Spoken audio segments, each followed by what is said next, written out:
I'm at the end of my 4 days here at Rocket Swimming, and my experience has been awesome. Thanks to Jonny 110%, because I waited for this moment for over 25 years. Good job. I'm really proud of you. You did it. You had this lifelong goal, this dream to swim across the pool, and you did.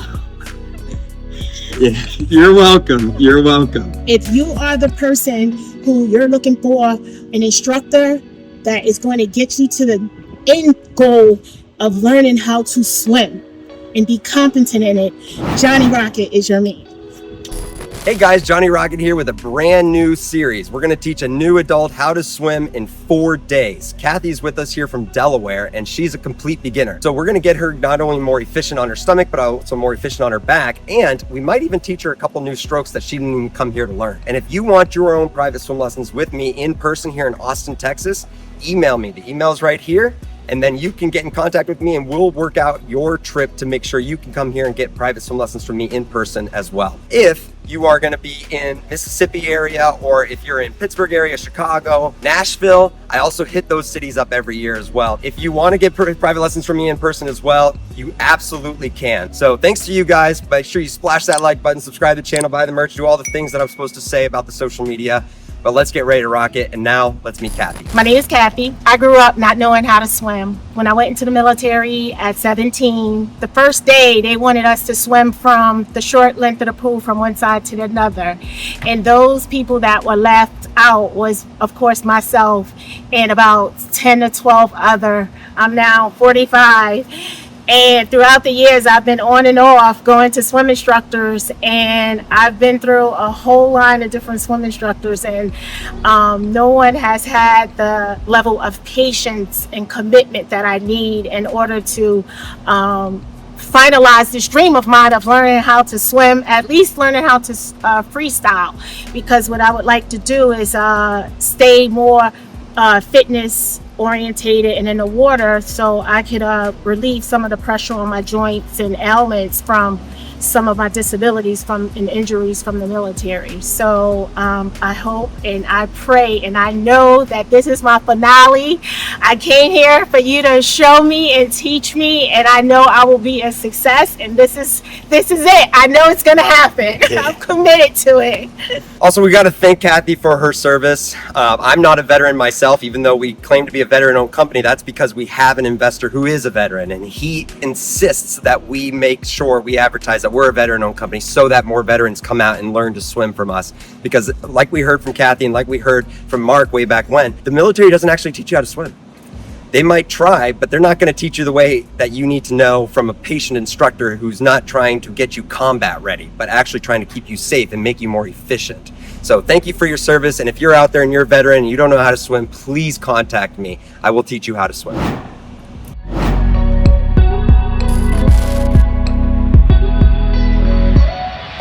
So anyways, the first thing I like to do is just to teach everybody out there, even if you're a comfortable person in the water, to stay low.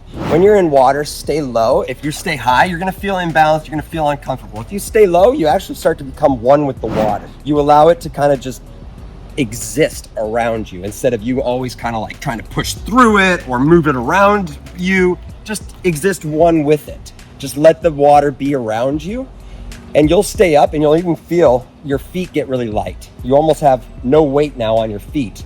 And that's because when you put your body underwater, there's almost no gravity. It's 1/12 the gravity. So all of a sudden, your body just became 1/12 its weight. All of a sudden, it's very easy to lift you up. Now, if you have air in your lungs, there's no gravity. If you have air in your lungs, you can pull your feet up off the ground and you'll stay up. I don't have my feet on the ground right now, but I'm still at the surface of the water because I have air in my chest. Okay, so I like people to stay low, and then I teach them next, take a deep breath, and then hold it for a little bit. Now let it out, but don't let it out all the way, about halfway. And then fill it back in. And then let it out halfway. When you're in water, the more full you keep your lungs, the easier it is to do anything, because you stay up easier. You're more buoyant. There are 3 things that keep you at the surface of the water. 3 things. Air in your lungs. Air keeps you up. The second thing that keeps you up, surface area. So that's why people teach floating. That's why I teach floating. Surface area helps you float. And then the third thing that helps you float is speed. when you're moving, look how my body raised up in the water. Look how my body raised up in the water. Air in my lungs, no surface area, no speed. I'm just sitting here. Eventually I'll sink. But first I'll fill my lungs. That brought me up. Now I'm gonna spread out my body. That brought me up. And now I'm gonna use speed. Now I have all three. Air in my chest, surface area, and speed. I'll never sink. I could go like that for as long as I can last. Probably days until I get so tired from not sleeping that I would just pass out. But so the first thing I want you to do is just stay low. Put your arms out a little bit. Then I want you to start bouncing off the bottom with your tippy toes and just feel yourself being light as a baby, light as a feather. What I'm doing for Kathy, what I'm doing for you right now is redeveloping your relationship with water. Even though this is way, way too easy for you, I'm reteaching you how to respond to water, how to treat water, how to think of water. Air in your lungs, you have a built-in life vest. Air in your chest keeps you up at the surface. Like when I push bubbles underwater, watch all the air come back up to the surface. All that bubbles, all those bubbles you just saw, that's air escaping because air in the water rises. It has to get out of water. Water's a vacuum. Air can't exist in it. It has to get out. So bubbles rise up to the surface. So when you put that bubble inside your chest by taking a deep breath, you too will rise to the surface. I'll go all the way underwater with my chest full of air. Watch me rise to the surface, and then we're gonna have her do the same thing.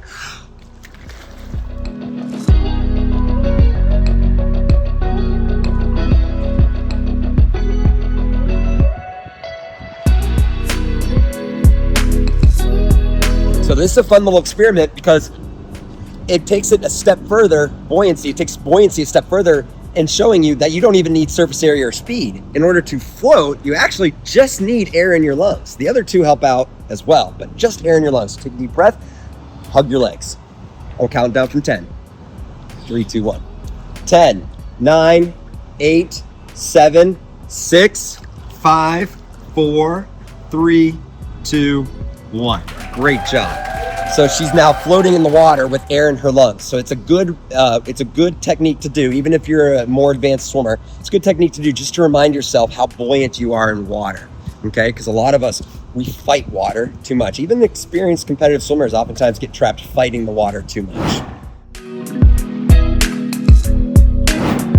So the next thing I want you to do is you're gonna go ahead and spread out. And I'm gonna keep her on her belly for this exercise. So she'll take a deep breath and I'll have her spread out with her arms out to the side, legs out to the side.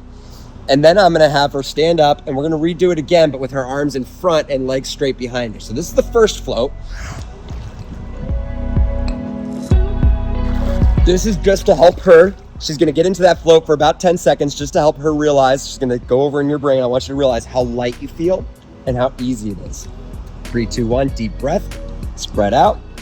You're gonna float. 8, 7, 6, 5. Your legs might sink, that's okay. 3, 2, 1, stand up. Good.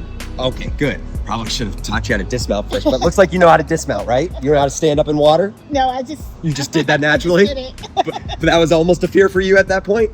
Was that almost like nerve-wracking when I told you to stand up? Did you? A little bit, Okay, yeah. So when you stand up from a belly float, you're gonna pull down on the water and you're gonna bring your knees underneath your chest. Okay, so it looks like this. Go underwater. Okay. Bring your arms, because what you're doing is you're pulling water backwards, which pulls your hips down and forwards.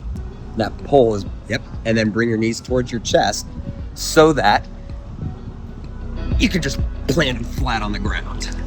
Okay. Go first. And then pull through, knees down. Perfect, perfect. That was perfect. Yeah, a lot easier, wasn't it? Felt smooth. Yes, that's how you stand up in water from your belly. We'll go over the back dismount in a little bit. There's 3 dismounts total: belly dismount, a back dismount, and a fins dismount. When you're wearing fins, you got to do a particular dismount with those 2. So don't worry, you'll get to see all 3. Now, the next float I want you to do is arms straight out in front, because it's going to lead to what we're doing next. So arms straight out in front of her, legs straight out back. She doesn't need the surface area to be out to her side anymore. She's going to have all her surface area going from front to back. 3, 2, 1. Good. 10, 9, 8, 7, 6, 5, 4, 3, 2, 1, stand up. Great dismount, great dismount. Now what I want everyone to notice on her next float, and I want you to think about this time, is her legs didn't sink. No, it didn't. I noticed that. You already did notice that. Perfect. Good. Her legs didn't sink. Here's why. Our body in water is like a seesaw. It needs to balance. If one end goes up, the other end's going to go down, and vice versa. Okay? So what we did at first, we had our arms out to the side, so nothing was balancing her in front. So her legs sunk. Once we put her arms out in front of her though, now she has balance out front, so her legs stayed up. With my arms out front, you'll see my legs stay up, and then watch what happens when I put my arms down by my side.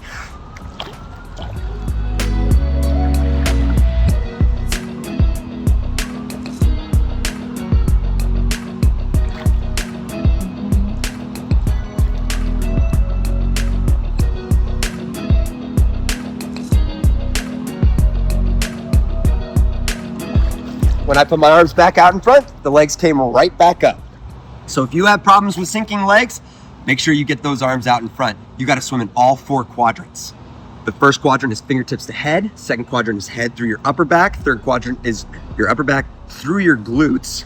And then your fourth quadrant are your legs. But the heaviest quadrant of all are the legs. Now the third step, the third and final thing to buoyancy is speed. When a boat picks up speed, the front end rises in the water, and so does the whole boat. The whole vessel starts to rise up in the water. As soon as it stops going fast, what does it do? It settles back into the water. Speed rises you, okay? So I'm gonna have her put her hands straight out front again. She's gonna start with just breathing, or she's gonna start by just holding her breath. Do not breathe. And then I'm gonna cue her. When I say cue, I mean I'm gonna yell out something while she's in the middle of something else.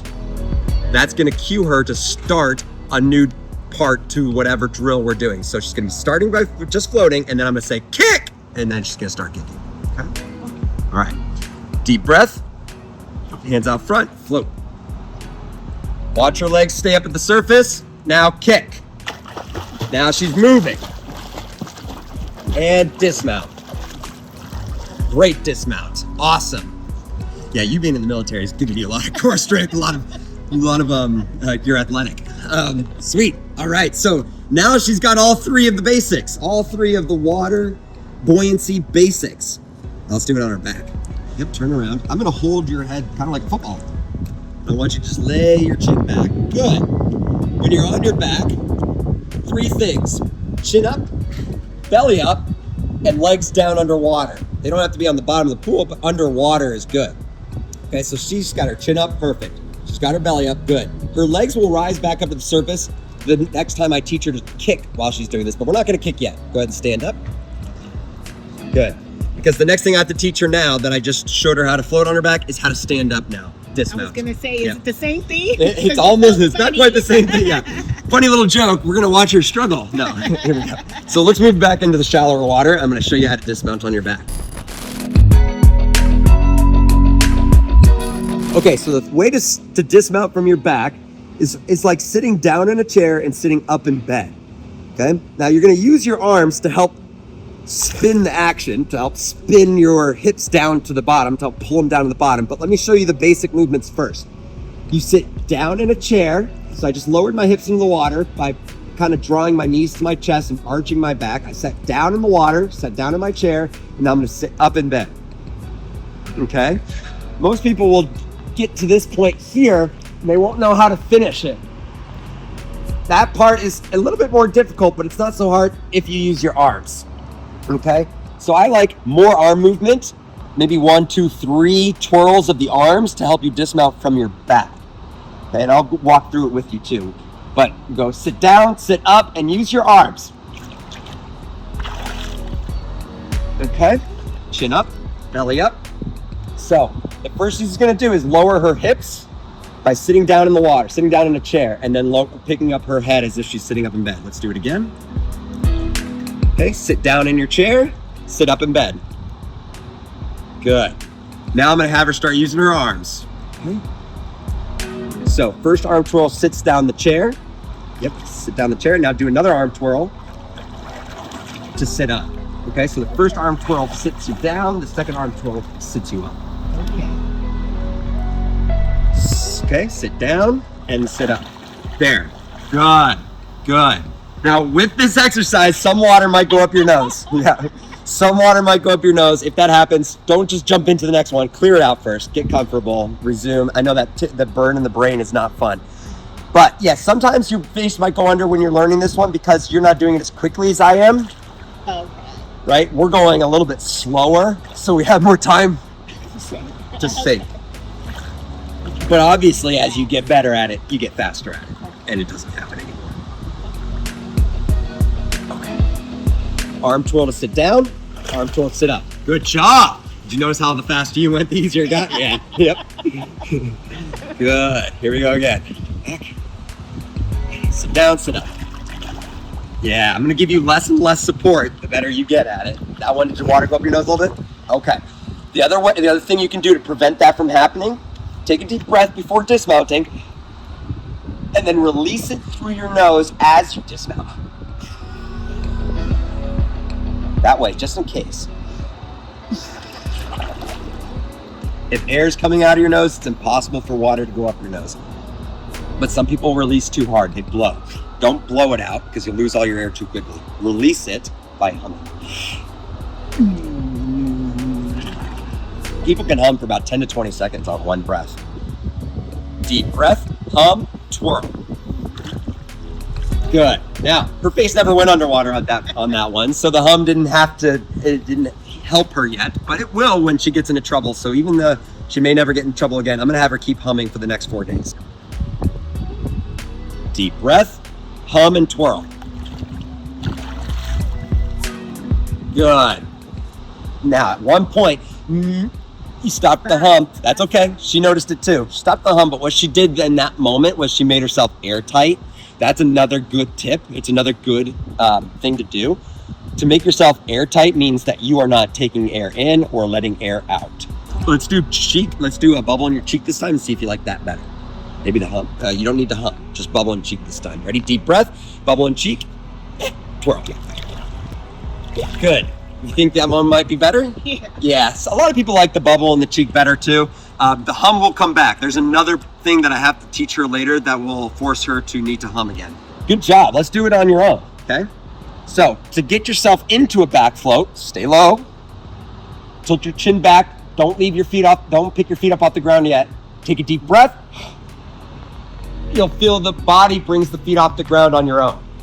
The deep breath brings the legs up off the ground. So just get low, tilt your chin back, deep breath in, legs will come up off the floor on their own.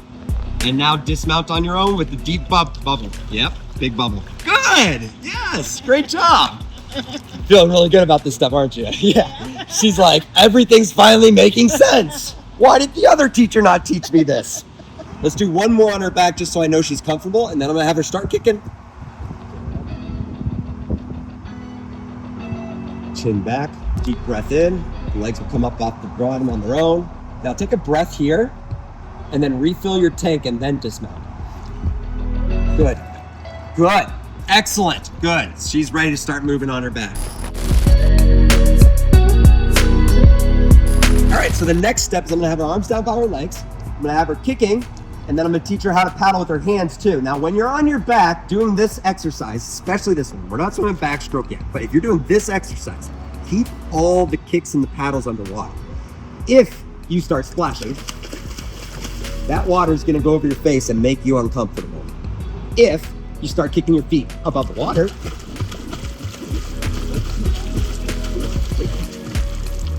your face will go underwater because your body's a seesaw. In the water, it balances. One end is too high, the other end doesn't work. So when you're on your back, it's chin up, belly up, legs underwater, and the paddles will stay underwater too. And now, everything that I'm doing to redirect water backwards is pushing me not only forwards, but since it's all underwater, it's also pushing me upwards a little bit. Okay, so turn around. Chin back, deep breath. She comes right up. Now I'm gonna put your arms by your side. I'll start kicking underwater. Good.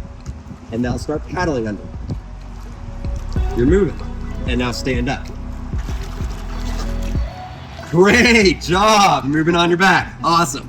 She has a fear of deep end, so we're not going to go in the deep end even on day one. Everything we learn today will be in the shallow end. The easiest things are the things that she can do the best out of the things I teach you today.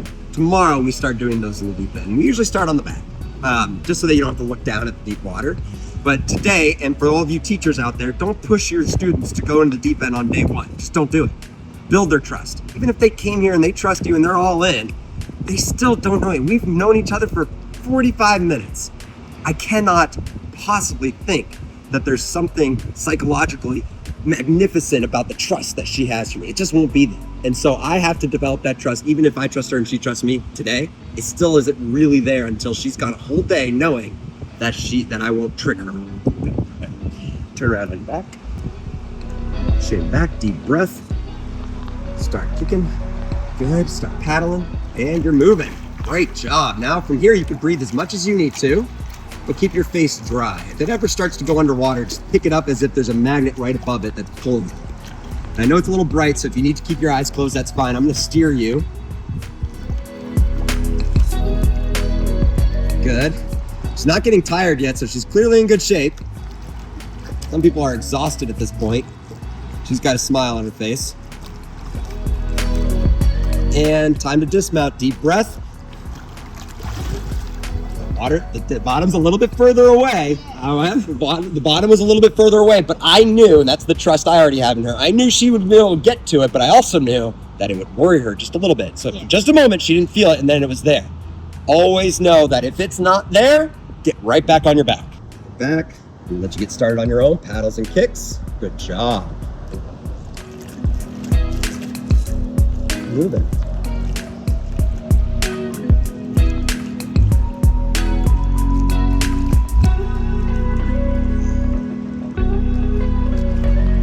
A lot of competitive swimmers out there hear me talk about body lines. Real quick, check out her body line. I haven't had to teach her anything about body line, but she's stretching out from head to toes. This is a good body line. And stand up, deep breath. Good job, good dismount, great dismount. Okay, so the last part one of our day today, we have, these are 4 days, 2-hour lessons each day.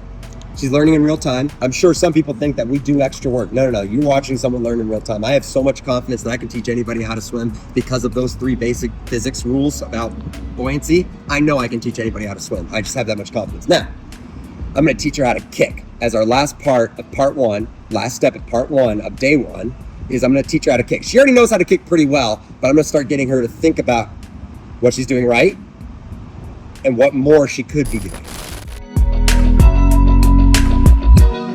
So the proper flutter kick when you're in the water is loose, floppy ankles, okay? You don't want pointed toes, you don't want flexed feet. Just let your feet hang loose, okay? What you're doing is you're creating a whip motion from the top of your hip. You want your feet to flutter as if they're dancing jellyfish. I heard Coach Mike from Nitro, if you guys seen his videos on Instagram, they're amazing. But Coach Mike from Nitro, he's like dancing jellyfish. So your feet are out in front. You want to stretch your legs out. Some people teach straight knees or locked knees or straight legs. That's not true. You don't want this. You don't want stiff boards. You want there to be a little bit of fluidity, so there's gonna be some knee bend. In fact, you're pulling up with the hip, and then up with the knee, and then up with the foot. Up, up, up. Up with the hip, up with the knee, up with the foot. And if you kick properly, you'll see water kind of splash up like that. Eventually, I'm gonna have her keep it down and low so that she's boiling the water, but just so I can test her kick and make sure she's kicking properly, I wanna see that waterfall flop off the tops of her feet like mine do, okay? All right. So when you're kicking, go ahead and just kick it relatively small and fast. Go, small, fast. Let's see if you can do it. Good. So I want more whip here, more whip there. Yeah. Ankle problem. What? Oh, you have an ankle problem? I'm Yes, so I- sorry. I'm so sorry. Tendonitis in my ankle. So sorry. Did that hurt just now? It did a little, but so my kick isn't going to be as. That's okay. But other people have tendonitis in their ankles too, so let's talk about it. She's got tendonitis in her ankles. So her kick might not be as effective as it could be at its fullest potential in her heavenly body. But we'll still get enough out of it because I saw her moving on her back already. And I saw her moving on her belly already. But I'm gonna be careful not to hurt her ankles. But when I want her to kick, I want her to feel as there's pressure coming off the top of her foot. It's rolling off the top of your foot. Go ahead and kick. See how you do. Keep it underwater. Oh, right, I did say I wanted to see splashes up, so you're fine. Bring it up. I wanted to see splashes. Yeah. So if I see water falling off the tops of her toes, we're in good shape. Yeah, there we go. There we go. All right. Now the other part of the kick, it's two directional. So you're supposed to be kicking down and up. Most people just kick up, right? Or if they're on their belly, that means they're just kicking down. They're just using their hip flexors. Use your hamstrings and your glutes to pull the kick back up too if you're on your belly, or right now we're on our back. So I'm gonna have her make sure she's also pulling her legs down and up. So she's scissoring the water with equal force in both directions. Scissor really fast. Yeah. This is the most effective kick. You can see the water traveling down the wall. See that? That's you moving the water. You can see in the camera, you can see the water moving down the pool because of the wall that's right here. So we know right now that her kick is effective. Very effective. You can stop. All right, so she's got a good kick. Next, we're gonna put her on the kickboard and teach her how to use the kickboard.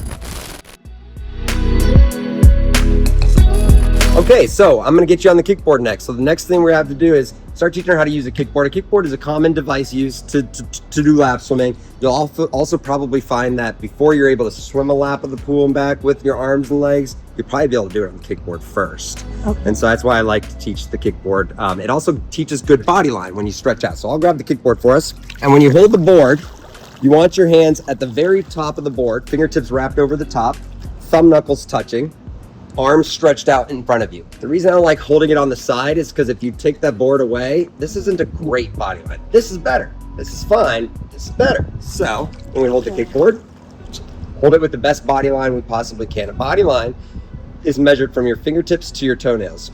And so it's part of that 4-quadrant balanced swimming. You always want a long, tall body line because that means you're very balanced. So when you hold the kickboard, hands at the top, arms stretched, legs stretched, okay? Hands at the top, arms stretched, shoulders will go in the water. Good, and now start kicking. Great. When you're on your belly, the feet can splash, they should splash.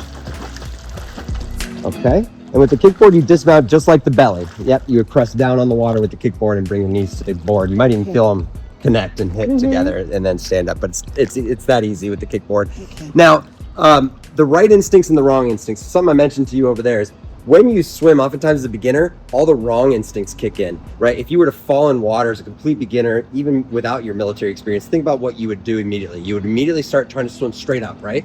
How's that gonna help you, right? It doesn't. You gotta get on your back, so you gotta learn the right instincts. But through these 4 days, by day 2 or 3, all the right instincts start kicking in for you. I've seen it happen over and over again. One of the wrong instincts when you're trying to balance your body is to try and get more in front. That's not balance in water. That's a wrong instinct that's kicking in. The right instinct would be to just stretch those arms more out in front until they become weightless. Okay? Yeah. All right, 3, 2, 1. There we go. Good. You almost want no pressure on the arms. So it's okay if your hips sink a little bit and you kick more up on your upward angle so that there's less pressure on your arms.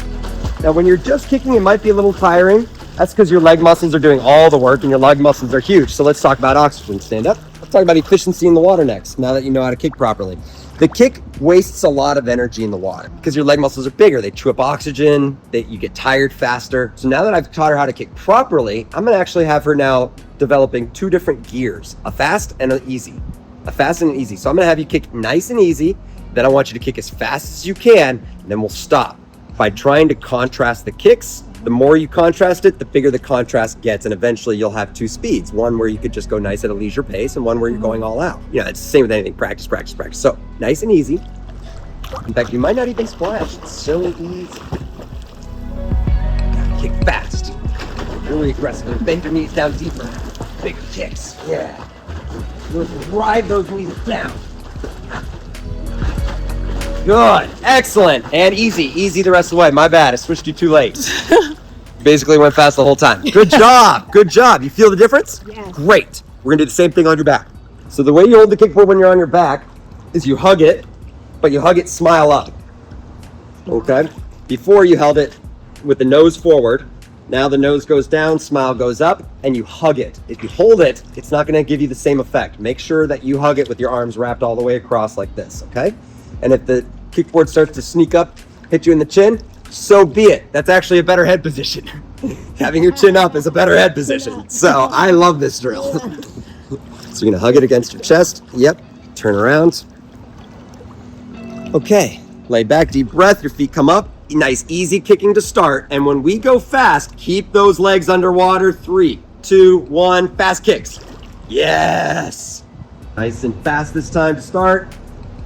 Good, good, good, good. Nice boiling and slow it down. Good. Okay, I'll stand you up. Good. Nice. Excellent. So you're gonna love this drill next, all right? So what I want you to do is both hands out in front of you. You're gonna kick for just a little ways, and then I want you to roll all the way to your back, and I want you to continue kicking and paddling on your back. Okay? We call this the pineapple. What it is, it's a fun name for what you're doing is you're rolling onto your back to breathe. This is an easier way to breathe than breathing to the side. However, it's not as fast, right? You won't be getting laps done as quickly this way. So eventually I'll have you stop rolling all the way to your back. Watch this. Instead of rolling all the way to your back, you're then gonna be rolling halfway. That's a side breath. So if you're good at rolling all the way, then you're gonna get better at rolling halfway. But right now you've only ever tried to roll halfway, and so it can only get so good because you're not good at rolling all the way yet. Yes. Does that make sense? Yes. If I want to run a mile, I better practice by running 2 miles. Yes. You know? Yeah. Things like that. Okay? So arms out front. And then you're gonna pull and roll, and I'll show you how to do it first.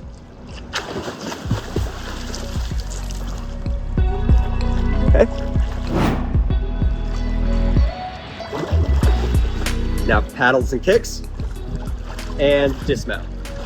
Getting water up your nose. So if when you roll to the side or roll onto your back, if you're getting water up your nose, she did a little bit on both times, right before you roll, start humming. Yeah, so before you go, take a deep breath because eventually you're gonna have to exhale some of that air. So take a deep breath. If I'm humming or groaning as I release the air out of my nose while I roll, the roll lasts for half a second, so does that breath, so does that exhale. No water can go up the nose when air is coming out. Start with a deep breath and then kick. And hum and roll.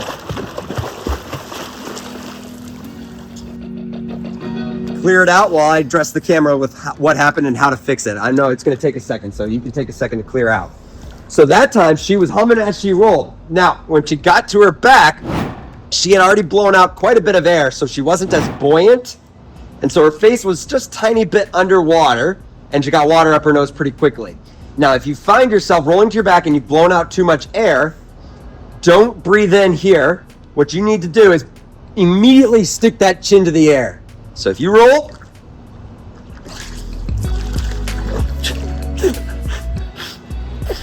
get your chin up, blow your boogers out, get it all out. It's okay. Nobody cares about snot in the pool. There's snot in the pool all the time because people are clearing out their nose. It gets to the gutters, goes into the system, washes away.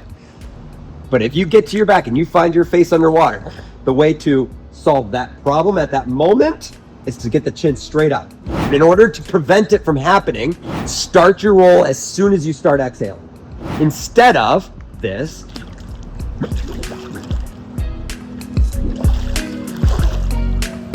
okay? Instead, we want to start the roll right when we start the exhale, like this. Okay? Roll, exhale. Yes, yes, and stand up. Did you stay out of your nose that time? Yeah. Yeah. This is the way. This is the way. I love the Mandalorian show from Star Wars on Disney Plus. The Mandalorians say this is the way whenever they state something that's like the way that they do things there. I love that. This is the way. If you do it like that every time, they'll always have success. Let's do it again.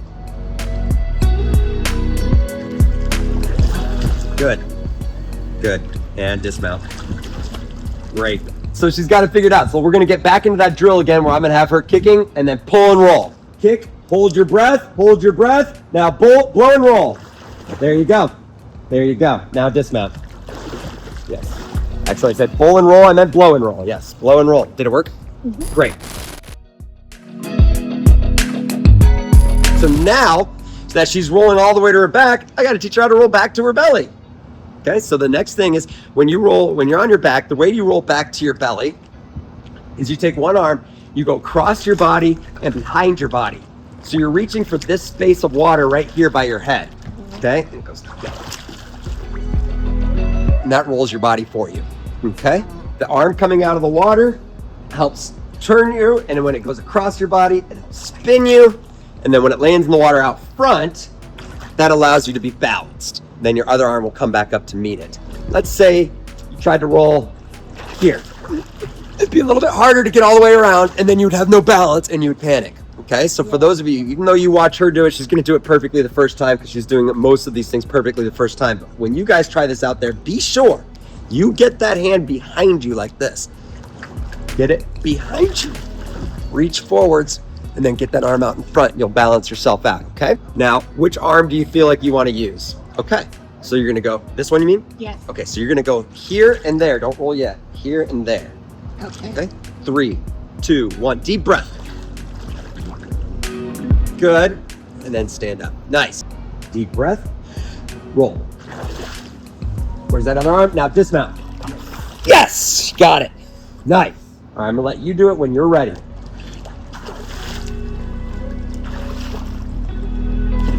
Beautiful. Awesome. You're in control. The next step is to get her rolling both ways.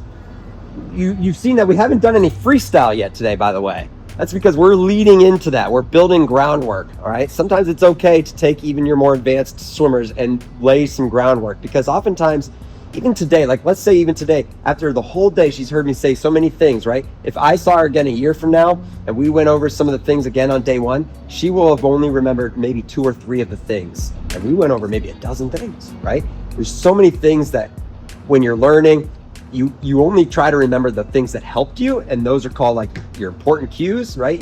So she's going to remember today and tomorrow the important cues. But if she goes home and starts practicing it every day, or not every day, every week, practicing all the concepts, and by the time I saw her next year, she'd actually remember at least 6 of the 12 things maybe that we went over day one. So now you're going to roll belly and back, and then we'll get you using your arms by the end of this day one.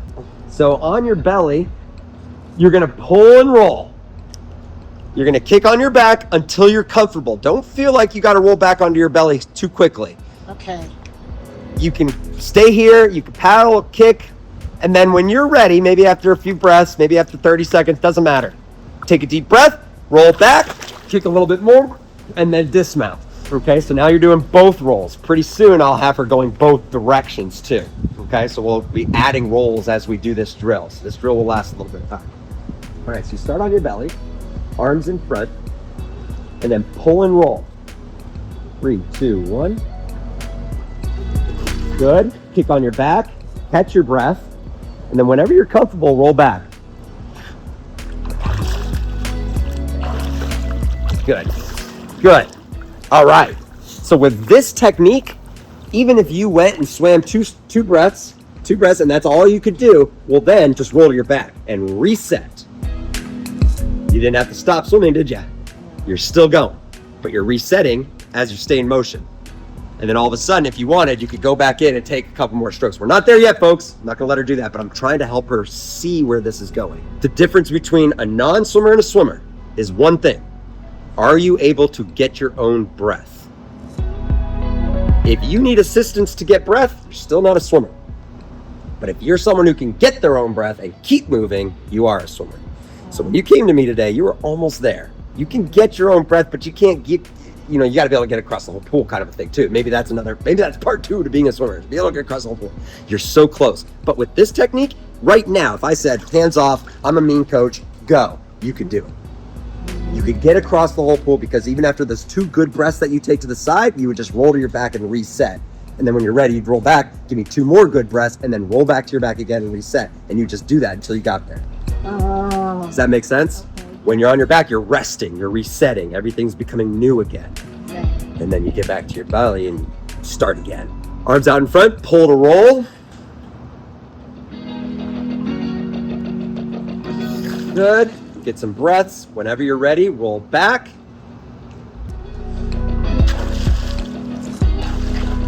And dismount. Excellent. Hum, roll. Good. Take a couple deep breaths. If there's anything up your nose, blow it out. And then when you're ready, deep breath, and then hum as you roll back in.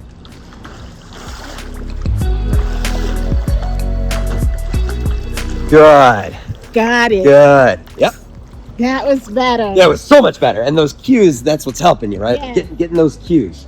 So, swim instructors out there, especially the one who had her last, if you're watching this video, you need more cues, bro. You need more cues. Come on, bro. You need more cues. You need to be a hands-on teacher. It is, these adults are, like she said, this is her finale. What she meant is like, she's done trying. She has to get this. She's desperate. She wants it. Yes. So if you're out there, treat every swimmer in the water like that. They have to get this. Don't give up. Don't be like, oh man, but if you just press. No, desperation mode all the time. This is good. It's committed. So let's add some rolls. You ready? We're gonna do two rotations through it. So 4 rolls total. 1, 2, 3, 4. Dismount. Deep breath. There's 1. Deep breath and hum.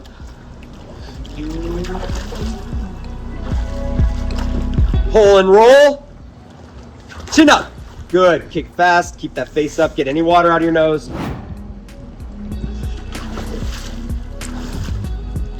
Good. Great. A little bit of water up the nose that time. That's all right. Good clear. Good clear. This time. Good. Good. Be more fluid. Yeah. Now spin your kickboard towards me. Hips to the ground. Boom. Did it. Nice. First attempt on your own. Yeah. What? But it almost kind of did it. Itself. Yeah. That's why I teach it that way. Because it allows it to just draw in kind of on its own with the momentum. Yeah. Yep, like I said, when you spin that kickboard around, hopefully your feet just drag straight to the ground, like she said, on its own. It happens on its own. That's the idea of this dismount. It's hard to dismount in fins, so if you just spin around real quick, your feet eventually just kind of fall to the ground, and then you can stand right up.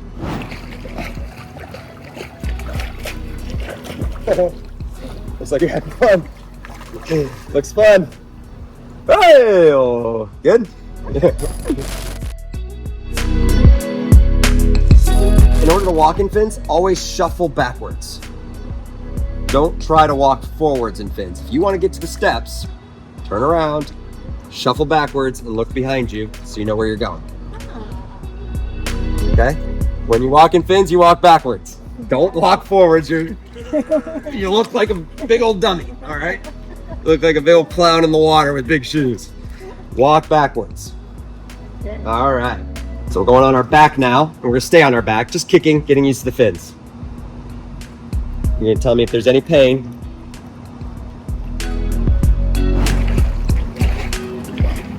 Good. The knees don't need to come up as high. Maybe keep them a little bit lower. There we go. Still bend them, just keep them lower. And stand up. I want you to take those 2 strokes that you know how to do, but instead of breathing this side, pull all the way to your back. Breathe on your back. We'll dismount. Good. And stand up. By any chance you notice how easy that was? Good.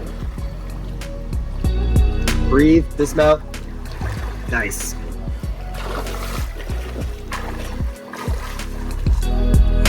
Stop. Good. Excellent. So today we got you redeveloping your relationship with the water by realizing air in your chest is what keeps you buoyant. We got your chest full of air. We got your surface area. We got you kicking. Then we started adding in the roll to help you breathe on your own for when it's time to breathe to the side. Then we got you taking pulls and rolling onto your back and breathing and then rolling back. Because tomorrow, when you roll to your back, we're gonna be keeping this arm out in front. I'm not gonna let you pull both arms down, so it'll look like this.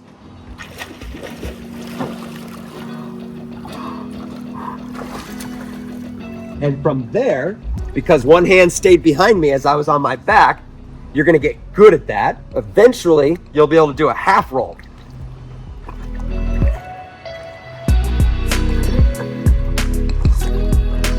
And now you're breathing to the side without ever having to worry or lift or panic or stop again. Okay. You're much more balanced in the water. Here's what was happening before. You couldn't get this breath in time because where are my arms right now? Not good, is it? Yeah, not balanced at all. Okay. As soon as you're able to keep one arm out in front, you have all the balance in the world. So the drills we learned today are going to make you more successful at the hand lead series tomorrow. The hand lead series, which will begin tomorrow, is the ultimate solution to the side breath and to keep you doing lap swimming. If you're good at the 7 drills of the hand lead series, you're swimming laps because now you can breathe to the side so easily. One of the drills is literally this. You know how hard this drill is? This drill is hard because this arm being above the water and above my body is sinking me.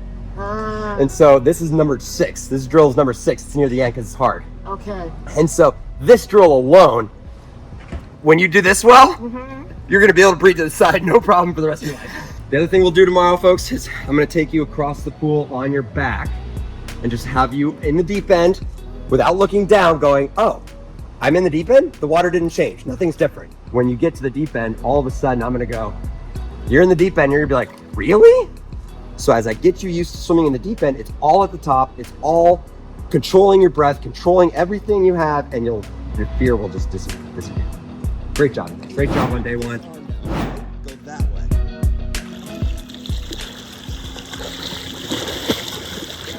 Yeah, but it didn't cause any problems, so we're all good. There's the wall. You did it. All right. You did it. Congratulations. Nice job. I'm so proud of you. Congratulations. Full lap of the pool, no problem. That was awesome. Way to go. Isn't that amazing? I'm so proud of you. Good job. I know. Yeah. Good job. I'm really proud of you. You did it. You had this lifelong goal and this dream to swim across the pool, and you did it. You're welcome. You're welcome. I'm so proud of you. Alrighty, everybody, Jonny Rocket here for day number 2 of 4 with Kathy. We're gonna teach her how to swim in 4 days. Yesterday, we got her moving on her belly, on her back in 4 quadrants. We also got her moving on her back and then rolling from belly to back and back to belly. Today, after we review for the first hour, then we're gonna move into the hand lead series. The hand lead series is comprised of 7 drills that are designed to give you better balance and body line in the water. Then she'll be able to start breathing on the side all on her own a lot easier. So follow along, splash the like button, subscribe to the channel for free, become a member, buy the merch, follow me on the social media channels, and let's dive right into it. So I like how you're staying low, good memory. So 3 things that keep you buoyant in the water are air in your chest, surface area, and speed. Okay, those are the 3 magic tricks that keep you up in the water. Okay, air in the chest, surface area, and speed. So I'm gonna have her just push off the bottom on her belly, face down in the water, start kicking, and then once you run out of breath, just dismount, just so you can also remember the dismount. Yes, I know all this she can do. I know it's gonna be easy for her, but it's reviewing things that help her get back into the comfortability of like, oh, I'm confident and ready to learn new things. So when she goes through the muscle memory, she'll be like, oh, that was easier today than it was yesterday. It's gonna give her a ton of confidence.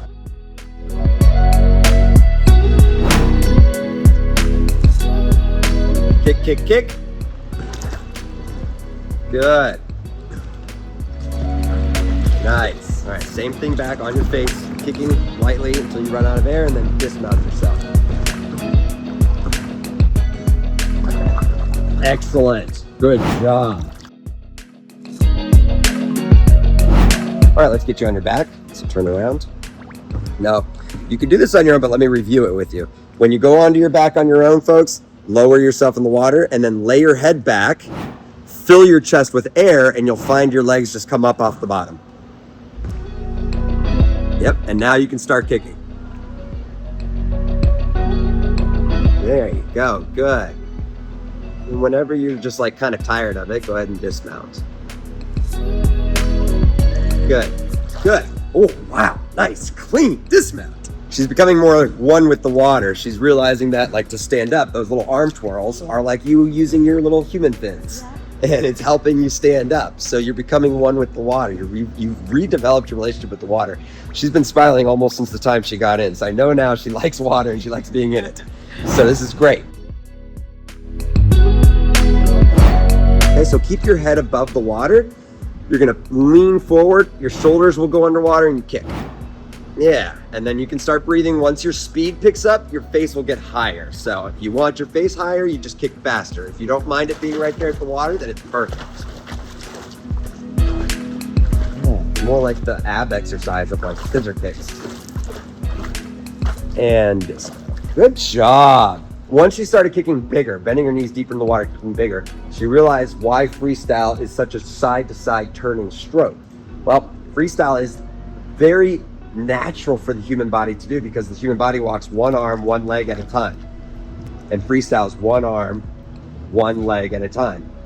If you don't let your body kind of rotate and roll in the water, then it might be more difficult for you to learn some of these exercises. So be fluid, become one with the water with the beginner exercises that we learned yesterday. It allows you to appreciate water and how buoyant it is and how fun it is, as opposed to people who are in the water being like, whoa, water pushes me around. It's very intrusive.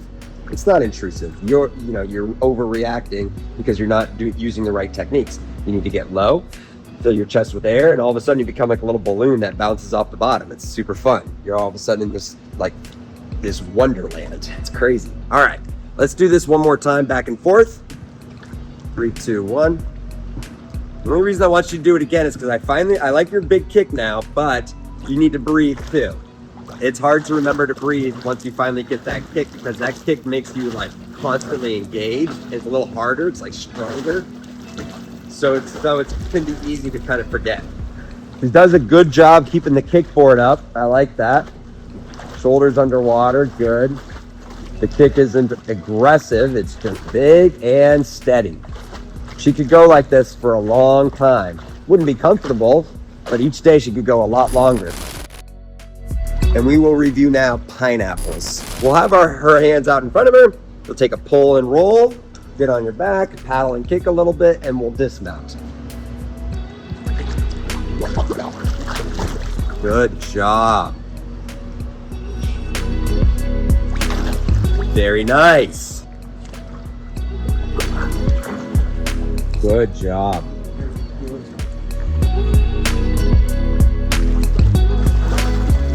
Very nice. Very nice.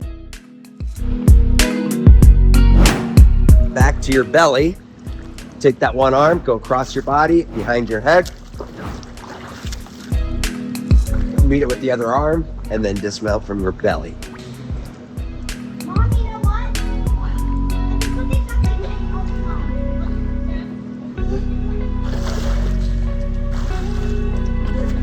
Good. Good. Hey. Blow, blow, blow out of your nose. Blow out of your nose. Good. Any water up the nose that time? Yeah.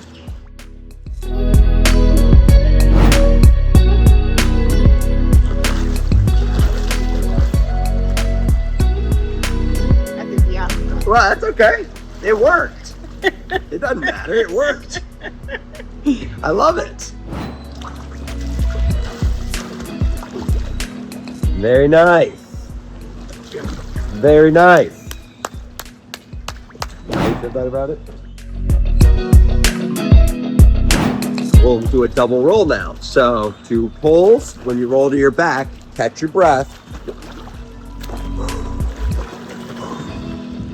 And then roll back to your belly and dismount.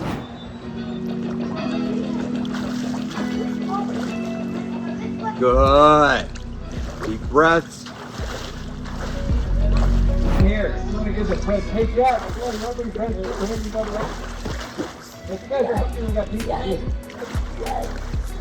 Gorgeous. Beautiful. Awesome job. The reason I like to start on the kickboard when we put fins on is because otherwise beginners kick too high. They're like slapping the top of the water with their face in the water, whereas if I put you on the kickboard, your head comes up. Remember, your body's a seesaw that lowers your legs, and it reminds you to kind of keep those fins more in the water. They don't have to stay completely underwater, but if your normal kick comes up like this much, the fins will only be coming up like this much. Barely coming up, okay? All right, ready? Go ahead.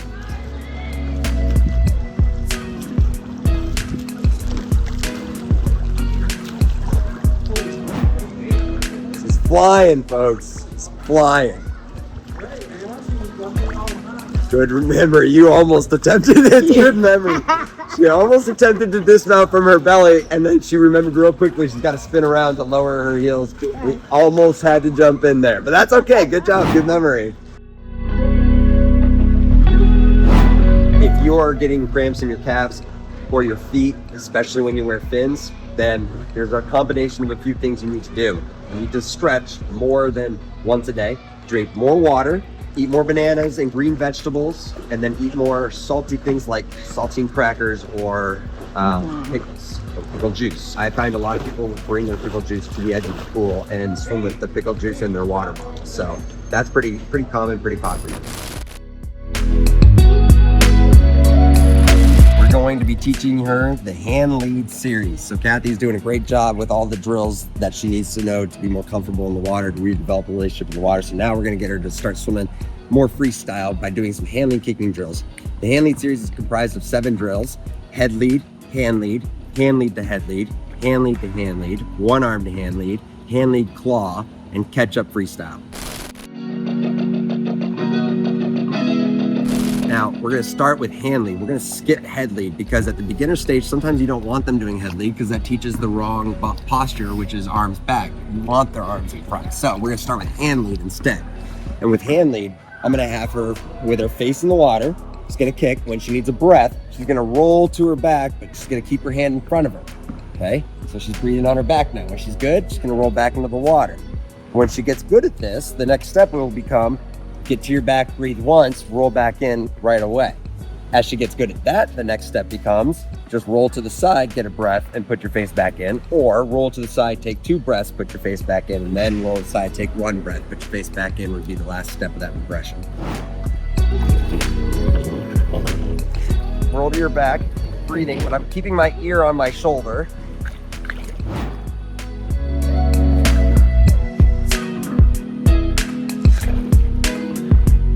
Okay. Good. Roll the whole body. Good. Roll the whole body. Good. And then roll back in. Good. All right. Stop here. Good. Always kind of dismount from your back when wearing fins. Okay. 2, 1. Good. She's not pushing down on the water now. Good. Try not to push down on the water. It's tempting. Yeah, you're good. Oh, no, you don't need to apologize. You're good. I actually purposely didn't hold your arm up that time so I could let you Do it myself. and fail and realize what was going on, okay? So, keep the arm up, especially when you're rolling. 3, 2, 1. Great. Now she's balanced. And stop from your back. Good. There you go. If you can keep your arm up while you're breathing, you're balanced. And now you can swim like that all day. Think about this. 3 strokes, I need a breath. Oh, well then I'll just hand lead kick for a little while. And then I'll keep stroking, and then I'll hand lead kick a little bit on the other side for a while. Now you're swimming laps because you're balanced. You can keep this arm up and just rest on it and breathe for an extended period of time as you keep moving. Ready? Arm out front. Yep. Oh, it's on his hand. Yep. This will be your number 1 drill that you do when you go back home.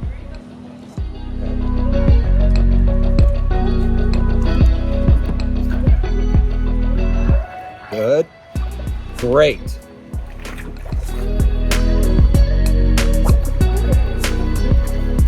Good. And dismount from the back. Good job. Good job. So what's keeping your arm up now? Well, part of it was at first you had to literally use your shoulder muscle to keep it up, right? But after a while, your body starts to go, you know what's easier? If we just let our hips sink just the slightest bit, and now all of a sudden we're kicking upwards and we don't have to pull our arm up. And that's what your body started doing on that one. It started adjusting to balance you. balance in the water is you being able to do certain drills that force you to balance the right way so that swimming gets easier. This drill is balancing you the right way because the only way to make this drill work is to balance the right way. Okay. It's a balancing game, and you're killing it now. Which arm are we doing? This one. Good job. Here we go. 3, 2, 1. Amazing.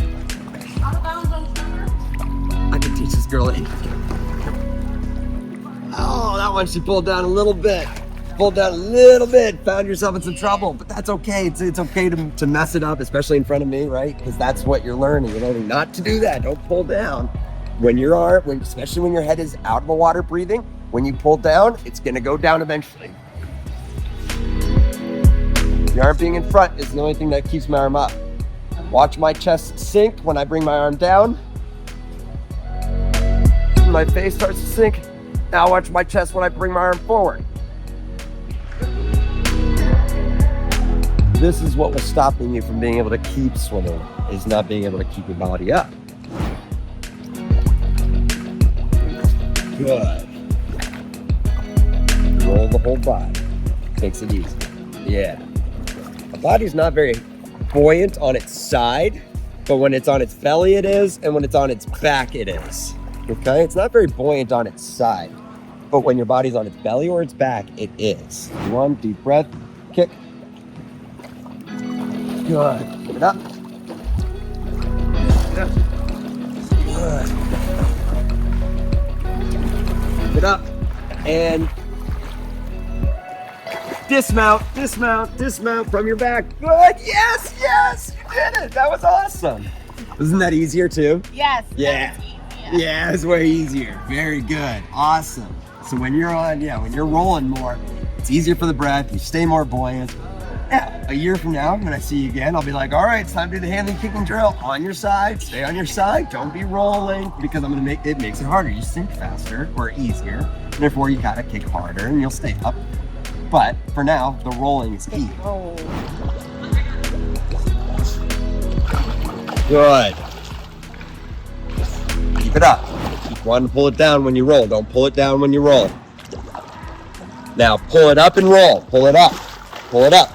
Pull it up. There you go. There you go. Rely on your kick to balance. Now dismount.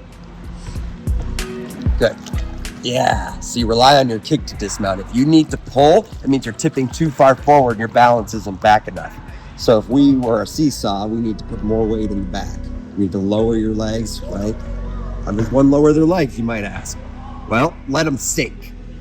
And when you're kicking, when you start kicking, they'll rise. They'll rise, for sure they'll rise, but start kicking them deeper or bigger.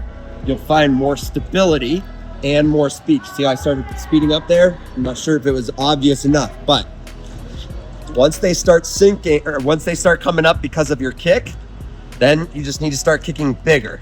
Okay. Bigger volume. As you roll, pull it up, pull it up. Good job.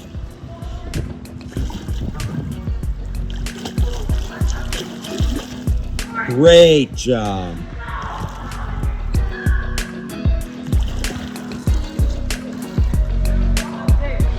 And dismount. Great job. Wasn't that better? Yeah, that was great. Great job. This next step, just gonna go 3 arm pulls, hand lead kicking, and breathe, and breathe. And then we'll dismount. And we'll get good at that, and then we'll start adding 3 more strokes in with more hand lead kicking.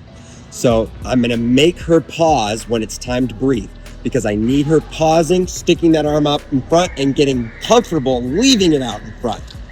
Okay, because right now, before she came to me, when she got to her side, that arm just kept pulling immediately, so she only had so much time to get a breath before it was over.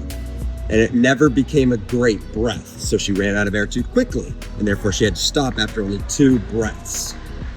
This way, when you go 1, 2, 3, stick it out there and roll and breathe and breathe and breathe. Well, now you could do this for 4 breaths, 4 total breaths, or 5 total rolls, or whatever. So you're making it across the whole pool until you're swimming laps back and forth doing it that way. Makes sense? Before, you had no way to stop and pause and catch your breath. Now you do. So we're gonna practice that intentionally. 3 strokes, can lead kicking. It'll look like this, I'll show you.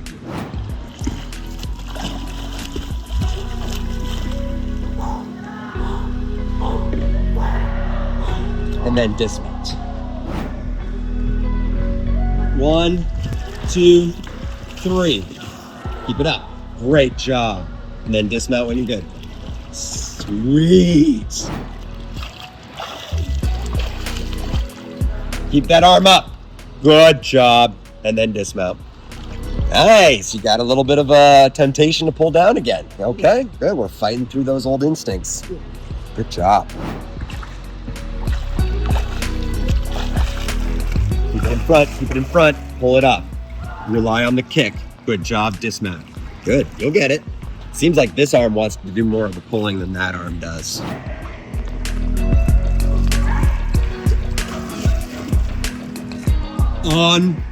Unbelievable. Yes. Yes.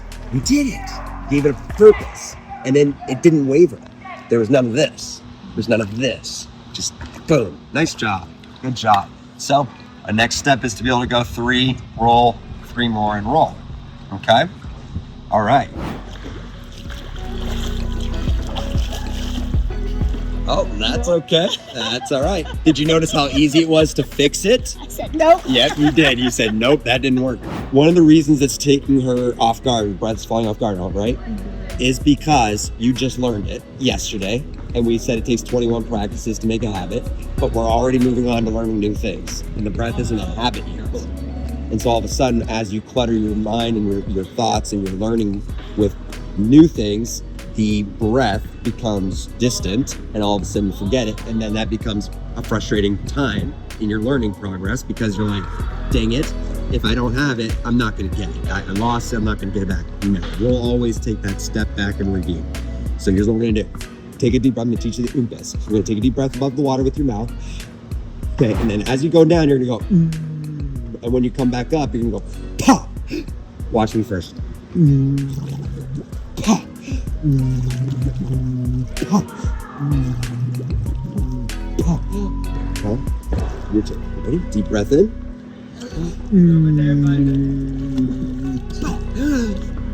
Deep breath in with your mouth. Deep breath in with your mouth. Now, close it. Pa!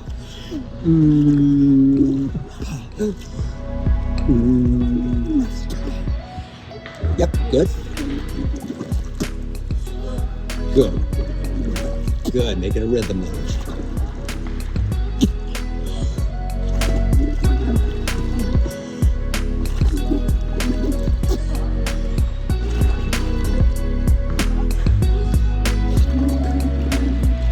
Stop there.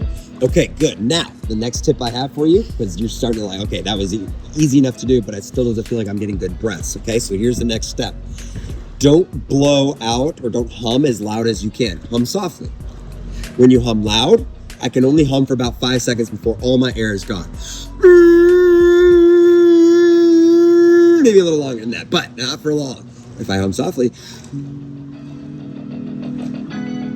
I feel like I could do this for a long time. I'm barely letting air out, but any air at all coming out is preventing all water from going up your nose. So when I teach people to hum, oftentimes they'll start by humming too loudly because they think the harder they hum, the harder they blow, the less chances water will go up. Wrong. That's not the answer. The answer is not to blow harder. That's just going to make you lose your air sooner. The answer is to just keep it consistent. If it's a light airflow out of your nose, the lightest, tiniest the lightest bit is preventing all water from being able to go up your nose. So don't hum loudly, hum softly. You'll keep yourself under control, you won't panic, it'll feel more comfortable. And now I still had all my air left. When I pawed, I still had all my air left, literally. Almost all my air left. Okay, you're coming up. Yeah. Yeah. Does that feel easier? Yeah. Way more easy, right? Yeah. 3 pulls, hum. Hum. Keep humming and paw. Good. Did it all work? Any water up the nose? Any water up the nose? Just a little bit? Oh, okay. Well, the paw's not going to get any water out of your nose. So the paw is just to get the water out of your mouth or away from your mouth. Because some people come out with their mouth open and they have water. Do the paw. I have to go. Get it out and then breathe in. Okay. Your problem's not that, it's the nose. So just hum softly so that you can hum the whole way through it. Okay. Yeah.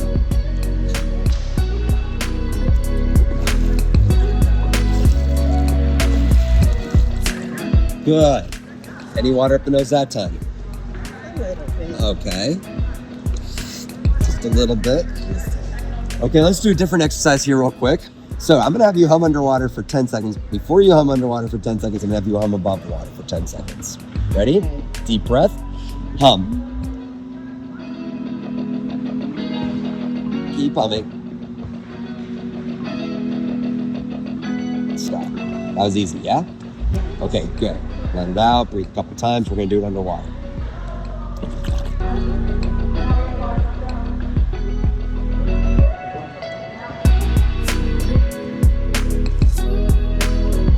Is it easy? Yeah. Good. Deep breath.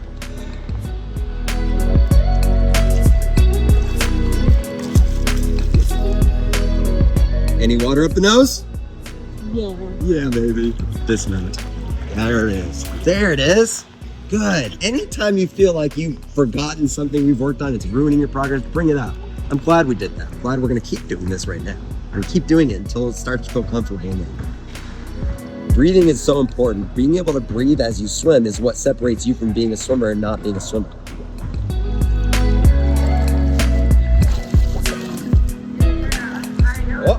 Oh, interesting. If there's anything in your nose now, clear it before dismounting. Yeah. We've now got her humming softer. So I didn't tell her this a moment ago, but I'm gonna tell her now. She's also kicking softer now. So because she's not kicking as fast anymore, that we lowered her energy a little bit, she's not gonna be as buoyant because she doesn't have as much speed. Remember, speed is part of buoyancy. It's one of the 3 things that keeps you up.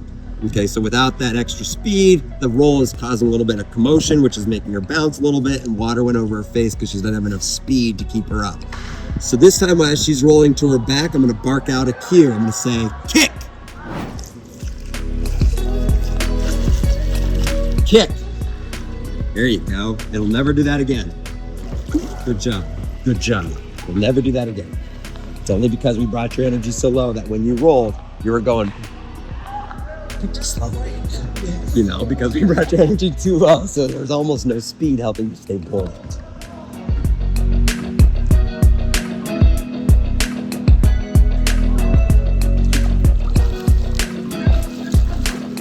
Kick. It's okay about the hand. So long as water didn't go up your nose, it's a success for what we're working on right now. What? Yeah, don't. I did put it back. You did, yeah, you put it back. And like I said, don't worry about the hand if that's not what we're working on right now, which is it's the breath that we're looking at. Gotcha. That was successful. Everything else is now helping support a successful breath. Yes. That arm pull, not a mistake. It helped support the breath somehow, some way.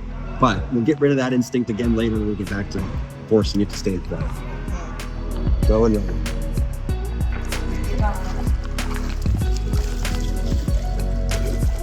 Good job. Kick. Oh, I forgot to cue you. Sorry. You remembered. Good job. Good memory.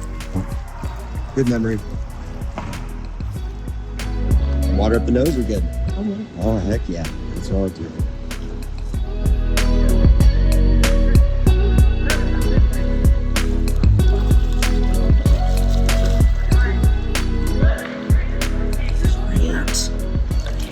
I mean, that's looking so good now. We're gonna take it from here and I'm gonna have her now add in 3 more strokes. So once you're good breathing, roll over again, take 3 more.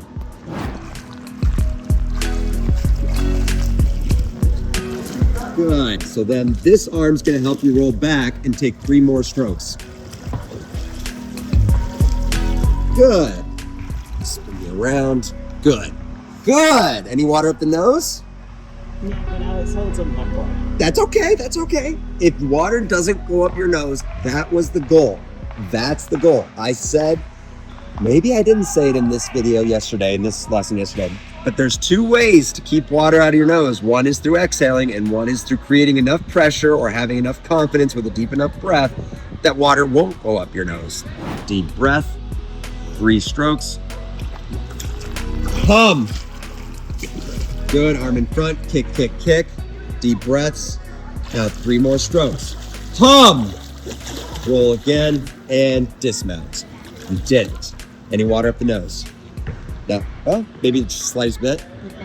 Okay, but it's coming along. Yeah. That worked better. Mm-hmm. Good. It's working better. I think you'll get it on the next try. Hum. Do it. Kick. You'll get that hand out front. Breathe. Breathe. Good. Deep breath and roll. That's okay. Just dismount. That's okay. I was actually kind of curious if you were going to be able to roll with that lane line right next to you. Yep, that's okay. That's what learning is.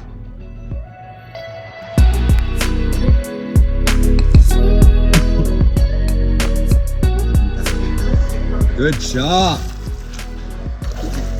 Keep going without cues here, folks. No cues at all. Good, and dismount. No cues at all. Good job. Yeah, you did it right. They're beautiful. You did it perfectly, and your second roll was flawless. Great job. Let's do it.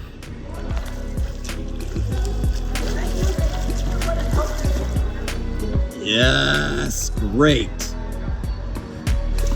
Yes. Good, and dismount. Yes. Great job. Congratulations. That's amazing. Okay. She got that down so easily. We're gonna change her life today because I promised her I'd change her world today. I'm gonna let her do that. I'm gonna coach her through it with a lot of positivity all the way down the road. And I know that you weren't ready for that and you're already thinking, nope, we shouldn't do this, but we will. And then she's gonna have the most incredible trust in me over the next 2 days and we'll be able to do it. Because what you just did here is effortless the more you stay on your back. Deep breath, 3 strokes.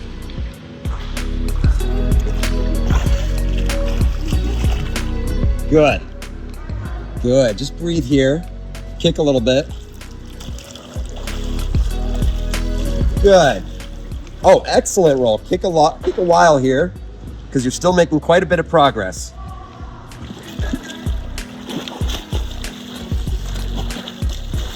Good. Now, yes, you're wondering if you rolled to the wrong way that time. Yeah, a little bit. You want to roll with this arm now, okay? Go that way.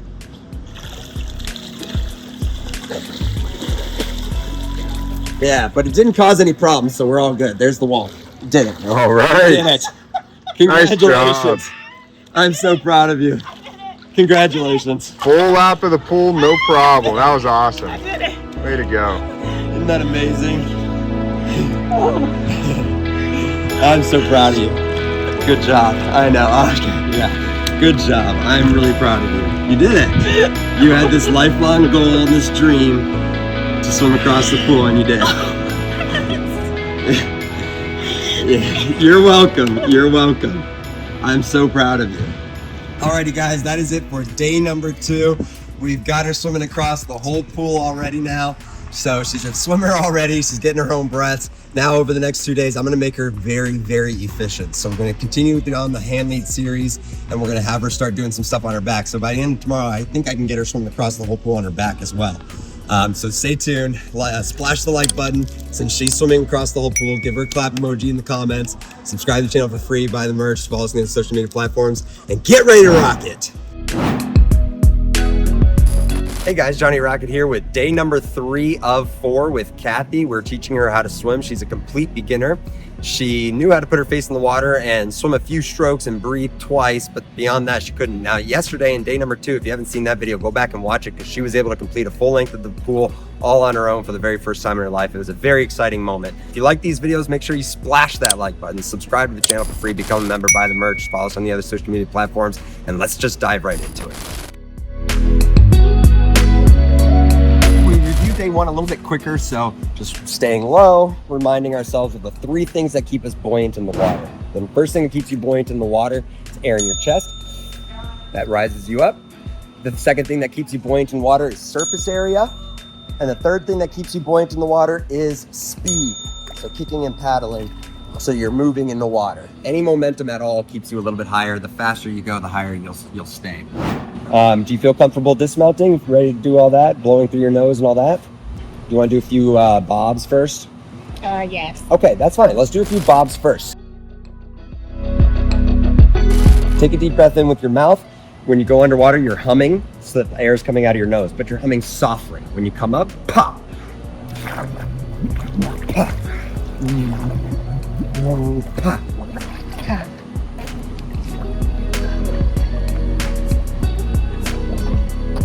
Good. Right now, it seems as though she's trying to see how much she has to let out, how long she has until she absolutely needs another breath. Now, one of the tricks too is that you never want to let all of your air out, because if you do, then when you come up, you won't have anything to paw with. That paw needs the last little bit of breath you have in you. So when you come up, make sure you come up before you've run out of air. Swimming is not a sport of holding your breath. Swimming is a sport of knowing when to breathe and how to breathe. The thing that separates you from being a swimmer and a non-swimmer is whether or not you can get your own breath. If you can get your own breath, then you're a swimmer. So always take your breath before you need it. That way you can just keep swimming. If you swim and then run out of air, now you're in desperate times. Good. Feel good? All right. Let's do the first one where you're just kicking and then dismount. 3, 2, 1, go. Kick, kick, kick, and dismount. Good. Good. Excellent. Your dismount's very crisp. Very good. Now a couple of strokes and then dismount.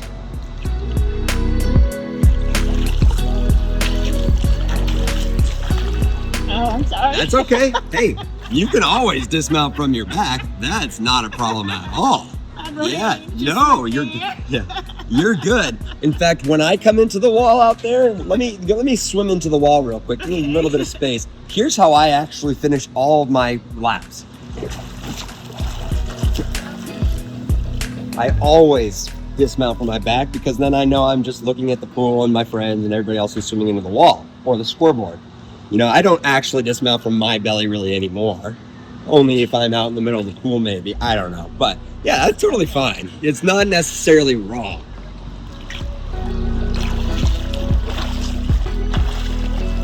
Yeah, that way you can swim and then just stop in front of you if ever you wanted to or thought you needed to.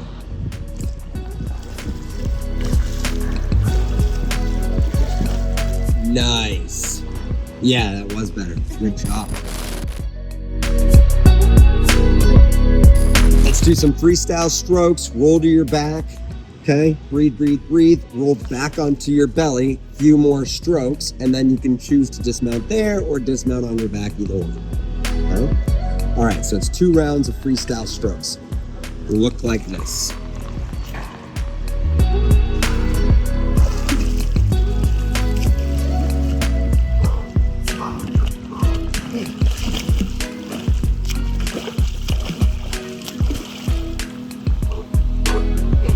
Then you can dismount from there, or you could have dismounted before you rolled to your back the second time, okay?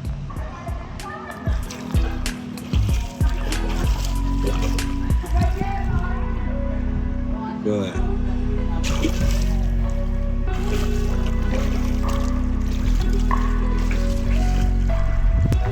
Good. Dismount. Excellent.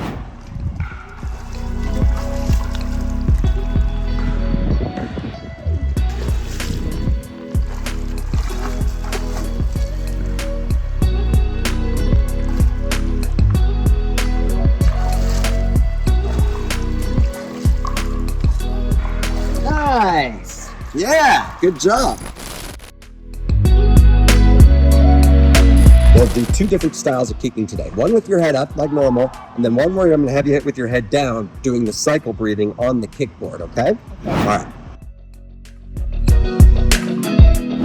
Hands at the top, arms outstretched, shoulders underwater. I remember telling you that now. 3, 2, 1, start kicking.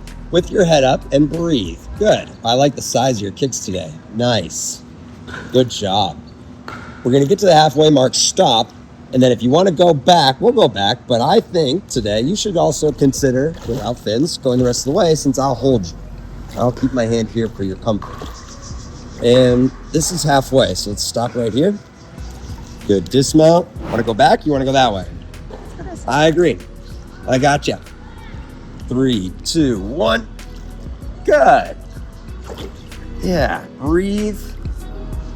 Thoughts of people who are proud of you usually makes you way more encouraged to keep swimming. I'm not really giving her any help for those of you watching with my hand on her. I know it's deceiving because I watch my videos back too. It looks like I'm pulling her, but I'm not. I just have my hand here so she knows that I'm ready to grab her if something went wrong. I know it won't. This hand grabs the wall. Good job. Okay.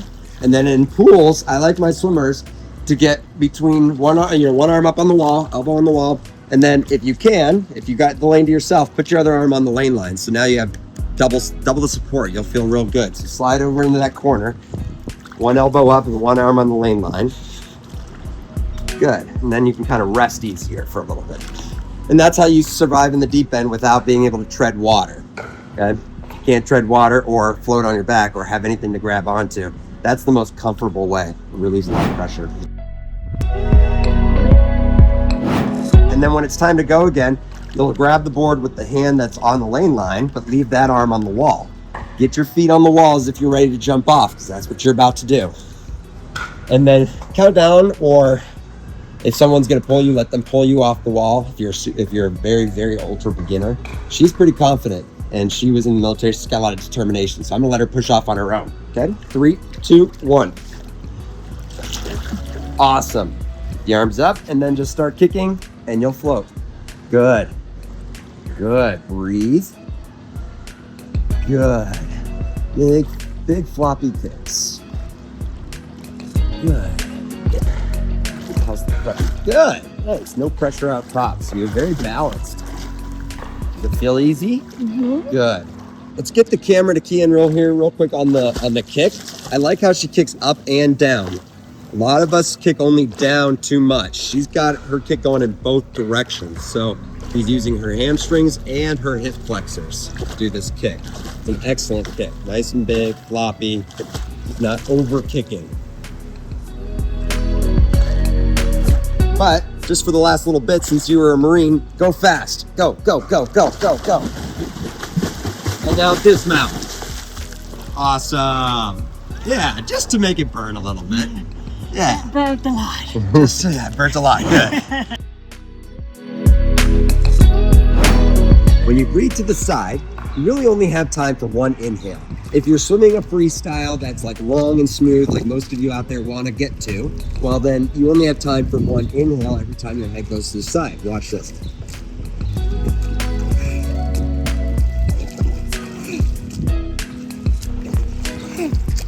So I only have time for one inhale before the face has to go back in so the stroke can continue in that smooth rhythm, okay? So, once my swimmers get more confident in the water and on the kickboard, I start making them do that kind of rhythm on the kickboard. So that you're starting to breathe the way you're going to breathe in freestyle. So it's like this.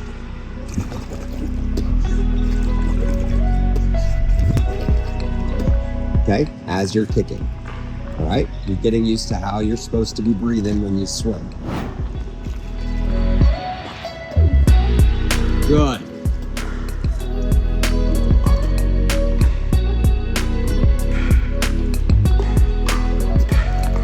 Good.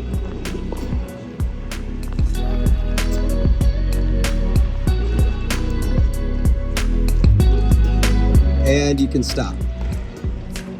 Hear the breath get a bit labored. Okay, good job. Good. Excellent.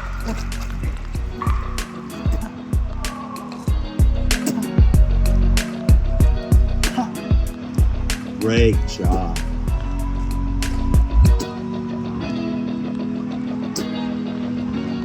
And dismount. Good job. Excellent. So all the things that she's been learning how to do without or with fins, she's now reviewing without fins. That's just a technique. If they're good enough and they're progressing quickly enough, you can start to do that with their review. There's two ways to breathe in water. The first way is in and out of your mouth, or in through your mouth, out through your nose. Okay? Why might I teach everyone then to do in through the mouth and out through the nose first? Because you got water up your nose day one. Everybody gets water up your nose when they're beginning. So you need to learn how to clear it. Once you get good at clearing it, you're probably confident enough to leave your nose out of the equation and just start breathing in and out with your mouth. That's what I do. That's what most swimmers do. Most swimmers just breathe in and out with their mouths, and anytime water might go up their nose, that's the only time they start blowing out of their nose for a couple breaths as they clear whatever got up there. And then they go right back to breathing in and out with their mouths again. But as a beginner, you need to learn how to breathe in with your mouth and out through your nose as well, because you're getting water up your nose and that sends you into a panic. So I need to teach you how to cycle breathe in order to clear water out of your nose so you can help yourself next time water goes up your nose. If you're starting to breathe in and out of your mouth, which was the observation we just made, it means you're progressing incredibly fast. You're just born to swim. Yeah. I bet you wish someone told you that when you were a kid. Yeah. You were born, you're a great swimmer, you're natural. All right, 3, 2, 1.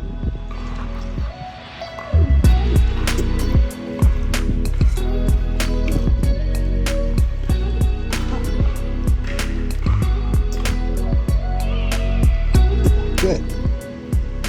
Stop there. Good job. Turn around, do it back. And then we're going to do the hand lead kicking drill, no fins today. See how it goes. Almost gave her a boost. She doesn't need it.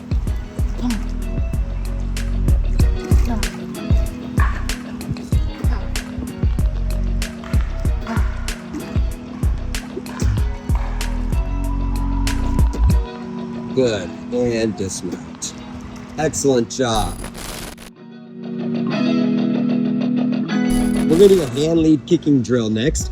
Now, I'm going to have her first just do it on her back. So she's basically just going to kick on her back with one arm extended, just to remind herself how to balance with one arm back. It's going to be easier to balance, but it's also going to feel a little bit different to her because she hasn't done this without fins yet.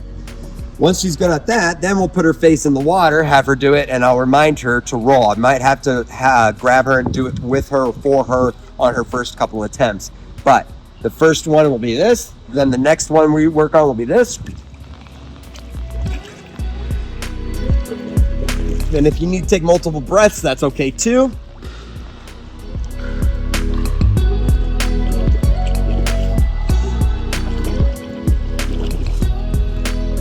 All right.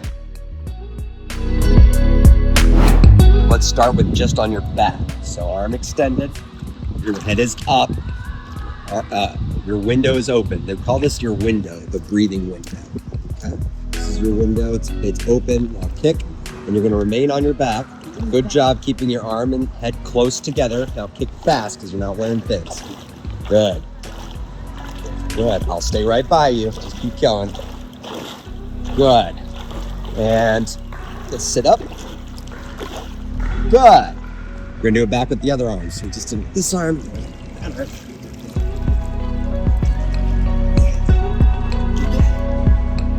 Open up your window more. There you go. Head stays close, but also chin stays back. Excellent. And then kick fast because you don't have fins. Good. And you're breathing. And you're dismounting. Great job, great dismount. All right, that was pretty easy for her. This next one, face in the water, and then you're gonna roll to breathe, okay? It's not gonna be enough just to turn your face, because if you turn your face, this shoulder will block you from being able to breathe. You need to be able to roll to your back. Okay. Down, and roll to breathe. Good. Good. Wow, this is excellent. And stop. Good job. Congrats. That's awesome. Good. Kick fast.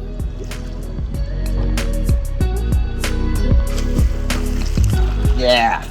Try to cue you to kick faster. It's hard on the side. Yeah, that's okay. You have a better side. That's all right, because I'm going to teach you how to breathe where you can just breathe to the same side every time. Okay. When you showed me your swimming on day one, you were breathing every 3 strokes, which is alternating sides. Most people have a preferred side, and therefore you would breathe every 2 strokes or every 4. So you always breathe to your favorite side. You don't have to worry about the other side. Some people like to try to get good at both sides, and that's fine. But if you have a favorite side, oftentimes you should just stick to that side.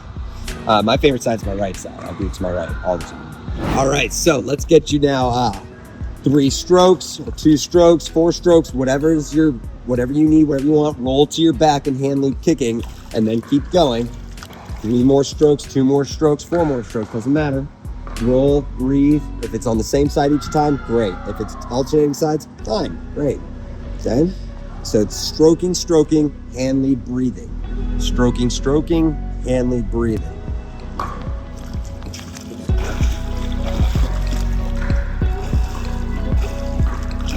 Keep this arm up, keep it up. Hang out for a while. There you go. Hang out for a while. There you go. Yeah. If you need to, breathe a little longer. Okay. Yeah, right? Because like you got your breath and you thought, I got to keep going or I'll sink. No, you won't. This is the most buoyant position you're in right now. Okay. So just stay there and breathe longer. Take 2 or 3 breaths. Okay. Yeah, stay in control.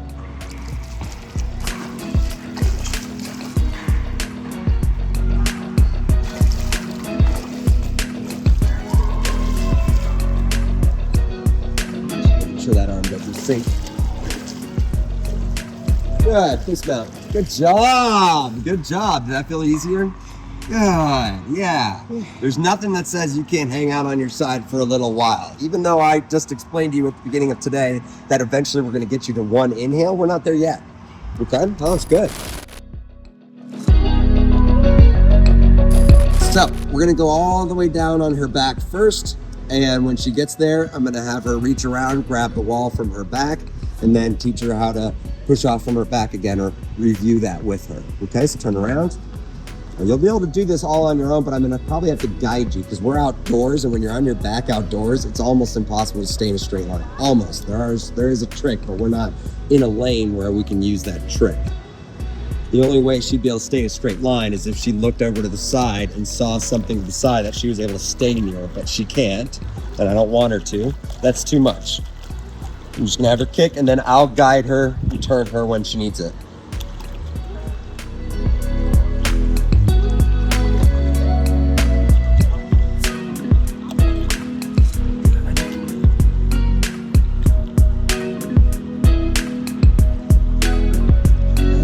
Now the flags you just passed under, that's a marking that tells us we're 5 yards away from the wall. They're always at every pool. All right. Which hand do you want to grab the wall with? The right one. For this one? Yes. Okay. I'm gonna turn you a little bit. 3, 2, 1, reach. Good job. Nice work. Pretty easy, right? Yes. Yeah, good. And of course, while you're probably turning to reach, you're also probably kicking, so it's just keeping you up. So I mean, like I could do this and do a 360 until I found a wall too, if I needed to. Especially because it's got pins on. We're gonna do a fun little military exercise called vertical kicking. Like we're gonna do vertical kicking. Yeah, like you did in the Marines. Yeah. I want you to see how capable you are. Pick yourself up. In the deep end. Look at you. Look at you. All right. Whenever you're done, just grab my hands again, okay? 1 hour later.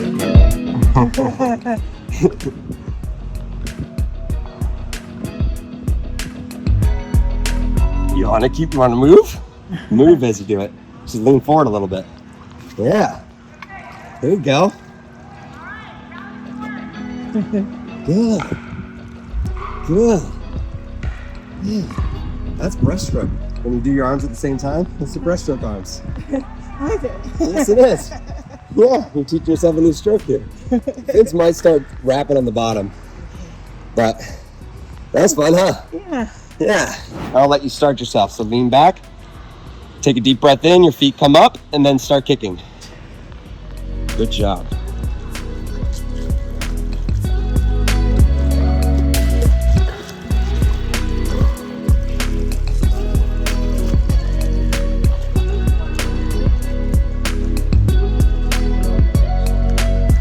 dismount.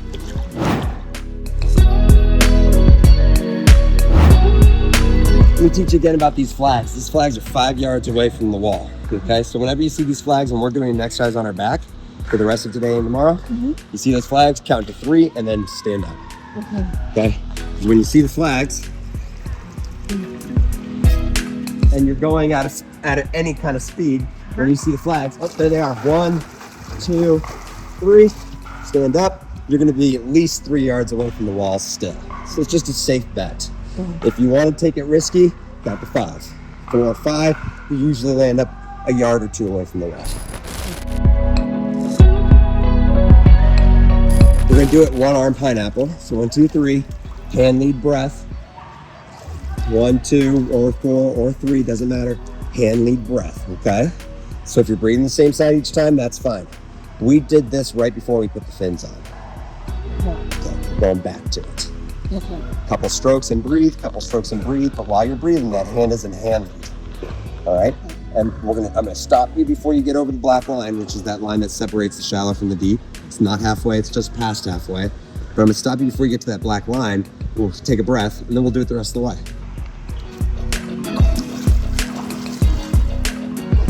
Good.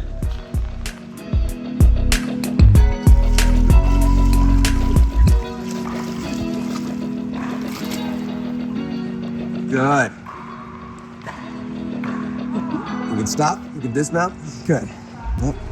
And when we have fins on, we always dismount as if we're dismounting off our back because our heels come down first and we don't trip ourselves.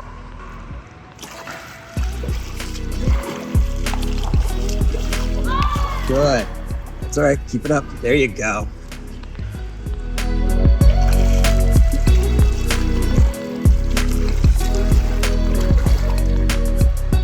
Good. Hey, way to spit that water out. I saw it go in. I was wondering how you'd react. You just spit it right out just then. Good job. That happens sometimes. Did it go up your nose a little bit? Oh, okay, good. Yeah, that happens sometimes. And when it does, you just spit it out.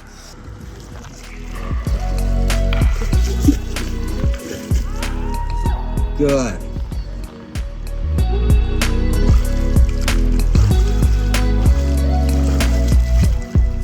When you stick this hand out front, stick it out front and leave it there. Okay. It's starting to drop a little bit when you stick it out front.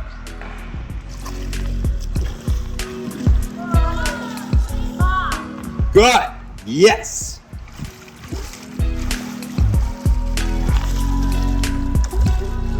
Yep. Good. When you pull down as you breathe, you're going to lose balance. So it's important that when you stick that hand out in front, as hard as it is, to fight that habit, to fight that wrong instinct, the right instinct is to stick it out front and push it out front as far as you can. Because the more you push it out front, the more your body balances.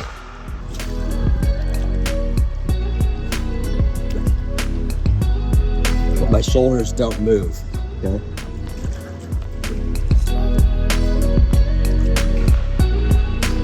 See that?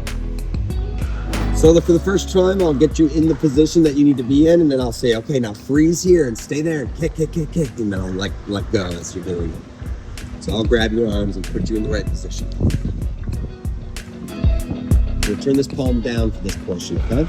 Down? Down, yep. Okay. Good. Your shoulders like that. Heads forwards a little bit more. Good. All right, now face in. Face back in. Face out.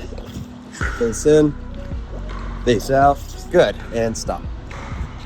Good. Feel the difference? There's less opportunity for your body to roll with the drill and more you trying to remain balanced and still, coordinated and controlled. Having a chance to let go. 3, 2, 1.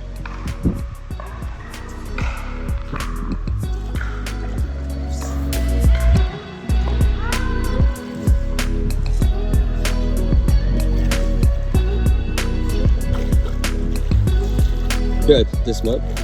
Good. Kick stronger. Kick stronger.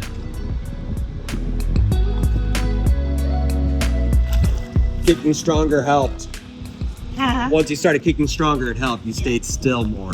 Good. Okay. Excellent. Hand lead one arm freestyle. This isn't part of the hand lead series, so if you're looking like, hey, which drill is that of the 7 of the hand lead series, it's not one of them, but it's a good drill to do, and it's going to help her when she needs to breathe. If she needs to pause, she can just pause. This arm will be out there. It's going to be out there the whole time. And when she does breathe to the side, I'm going to have her stop halfway so that she's truly breathing on her side and not all the way on her back anymore, but rather on her side now, okay? So we're going to do this drill and try and get her breathing more on her complete side and then go into some full length swimming again. So this drill, one arm stays out in front of you in the hand lead position. The other arm is taking the freestyle strokes and you're only stroking with one arm. So breathe every other stroke or every third stroke. Okay, so you'll have one stroke with your head in the water, one stroke where you take it and breathe, one stroke with your head in the water, one stroke with a breath. And each time you breathe, at least on the first one, I'm probably gonna stop you and make sure you're in the right position, that you don't over rotate to your back anymore.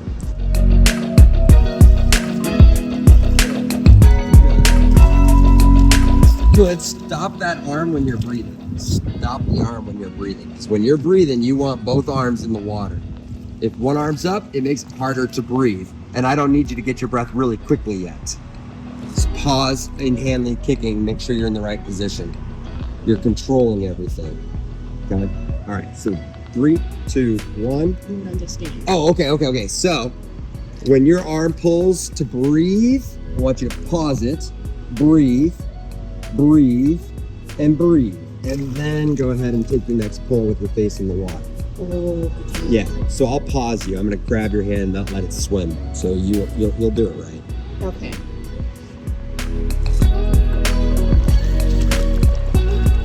There you go. Good. Like that. Yeah, like that. Now, the reason being, I want strong kicking, getting you better at breathing. Because when you pause, you're gonna settle into the water a little bit. You rose up for a breath, and then you settle into the water a little bit. And I want you better at kicking so that water never goes over your face. Stroke. Stroke, breathe. Good. Good, there we go. Stroke, breathe. Yeah, there it is. Nice. One stroke in, one stroke out. That's good. One stroke in, one stroke out. Kick. Good, there you go. Nice. Did you get water up your nose there? Of course. So when that happens, switch to the cycle breathing. The cycle, which is in through the mouth, out through the nose. If you catch yourself in that moment and you're on your side and you say, hey, if there's water up my nose, blow it out while you swim. Because if you can blow it out and recover while you're still swimming, you'll last forever, right? As opposed to needing to stop to clear it out. You'll learn how to adapt by blowing it out. And then your brain starts to anticipate keeping it out.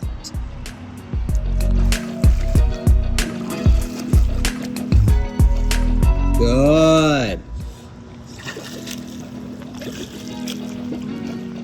Good, you can stop. Good. Excellent.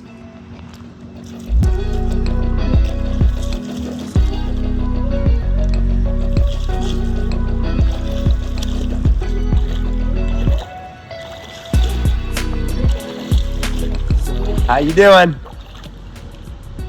All right, let's take a break. Good job. Good job. Well, offers swim technique advice. Good.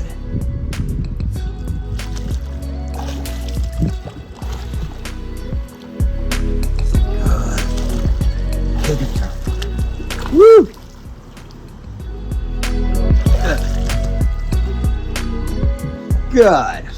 Good.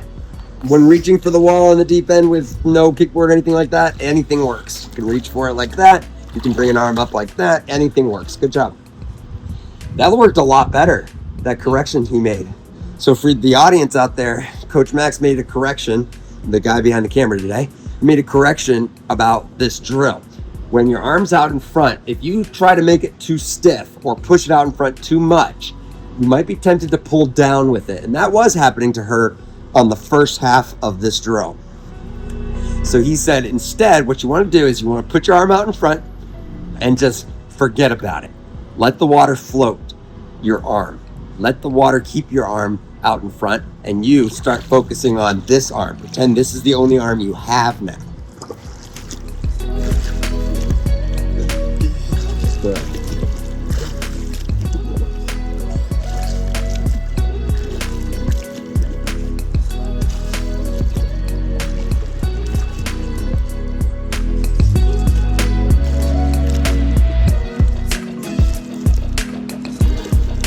I'm gonna let her go.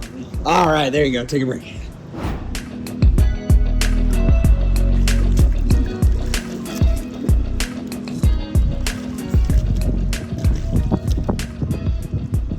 Excellent. Excellent. Very nice. Yeah, you're really smooth on that side. You're ready for regular swimming. Now you're gonna swim regular freestyle, couple strokes, hand lead kicking breath, couple strokes, hand lead kicking breath. And let's only breathe to your good side.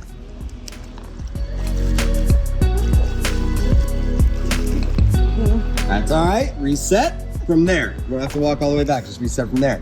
So when you're breathing, keep that arm in front. Do a hand lead kicking breath. You don't have to keep swimming, you can just pause your arms. Yes.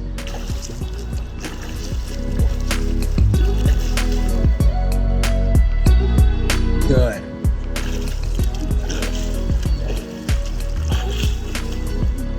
Good. Nice. And that's what you were missing day one and before you came to visit me, was that arm being able to stay out front and for you to be able to lay on it and breathe comfortably. Now that you can do that, you're a swimmer, right? We've established that. You're a swimmer, you can breathe on your own. This is it. This is the way. All right. We'll go back and you can keep breathing to your good side.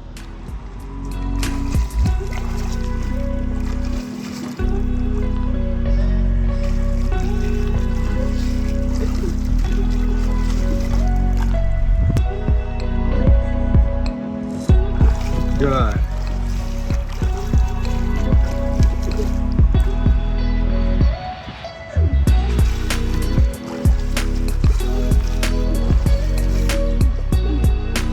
Good. Take a break.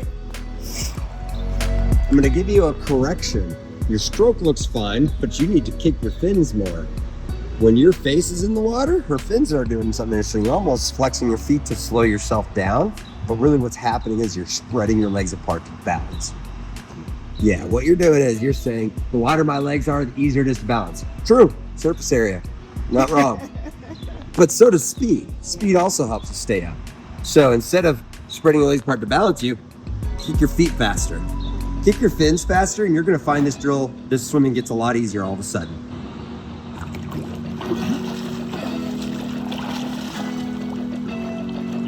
Nice.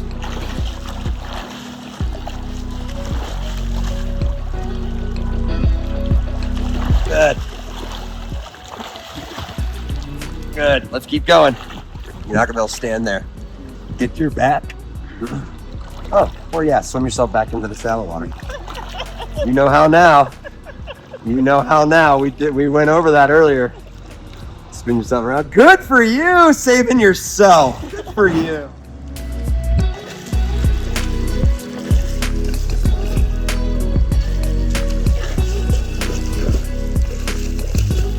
Good.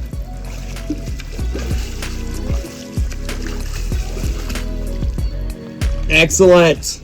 Good. So balanced. You look so smooth. Yes. The smoother a swimmer looks in the water, the more balanced they are. That means they're using their kick properly and they're keeping air in their chest.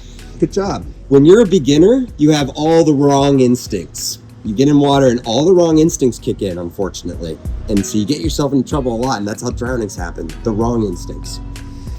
When you take lessons from someone like me, you learn the right instincts. And I say instincts because all of a sudden, once you learn them and you practice them, you actually use them instinctually. You go straight to them. I don't know how, I don't know why it works so quickly or so easily. I'm just very grateful that it does. So once you learn the right instincts, they kick in. So now everything she does as she's drilling are done with the 3 basic buoyancy tips in mind. Air in her chest, surface area, speed.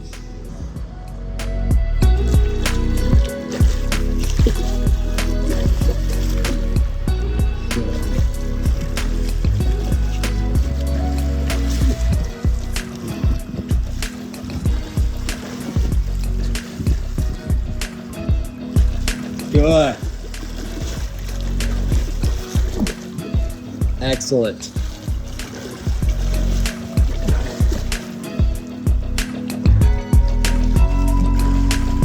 Nice. You did it. Good job. Congratulations. Well done. Those breaths look amazing. You look so good. So on your side and everything. It's perfect. Yeah, as you get more comfortable swimming, you start to be able to anticipate your breaths. All of a sudden, you can get them in 1 inhale instead of needing 2. But I like always forcing my swimmers to take 2 at the beginner stages, 2 or 3, because what it forces you to do is pause what you are doing and do something else, giving you control. Without it, you become almost just at the mercy of a cycle. And then when you try to breathe, your arm just keeps going and then it cuts your breath off and then it's all a mess. Whereas when I force you to pause and I force you to breathe more, even if you don't need it, it's important because it's teaching you control. It's giving you coordination.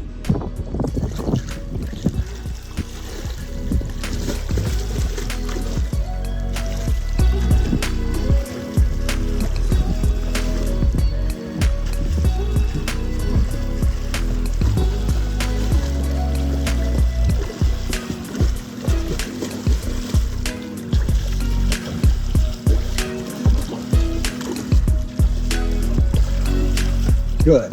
Good job. Excellent. Take a long break. Yeah, you got it. Take a long break. Okay, so we're gonna finish day 3 by learning some backstroke. Now the backstroke is broken into 3 parts, just like every stroke is: the head position, the arms, the legs. So for backstroke, the head position is chin up, belly up, legs underwater. Now the kick is a flutter kick, but it's different than the freestyle kick a little bit. The backstroke kick is half as big and twice as fast as the freestyle kick. When you're on your belly, you want good, deep, big kicks. When you're on your back, you want little, beady, fast ones. Ones that are just boiling the water right underneath the surface of the water. Okay, you don't want big kicks on your back. You want little ones, little fast ones. I say half as big, twice as fast. That's what my team said when I was growing up. We're gonna get you on your back, chin up, belly up, fast, small, fast kicks. That's how we'll start. And that kills 2 of those 3 parts that I just mentioned. Okay, chin back. Good, deep breath in. Good, paddles and kicks, but make your kick twice as fast as it was before and a little smaller. Good. Yep, you understand that easily. You can dismount. Easy enough. So the arms though, there's 4 steps. Step number 1, big tall arms. When you're swimming backstroke, too many beginners swim with little floppy noodly arms. Get those arms up to the sky, scraping the clouds with your fingertips, okay? Now to practice this, I'm gonna have you turn around, I'm gonna hold your head, and I want you to take big, tall arm scoops backwards. And then when your arm enters the water, that's when you pull water down to your feet, okay? Good. Good. Good. You're moving forward by pulling water down toward your feet. Good. And you can stop here. Good. Step 2, reach back for more water. Because too many beginners, even though you're not really doing this, too many beginners let their arms fall off to the sides. You don't want your arms to fall off to the side. You want to reach back behind your head to grab as much water as you can with each arm pull. That would be more efficient and stronger, faster, more buoyant, all the things that make us better at swimming. Okay, so I'll hold your head again, and we're gonna take it step by step. So start kicking. Now big, tall arms. Yep. Good. Now reach back. Good. Excellent. You might hit my arm, that's okay.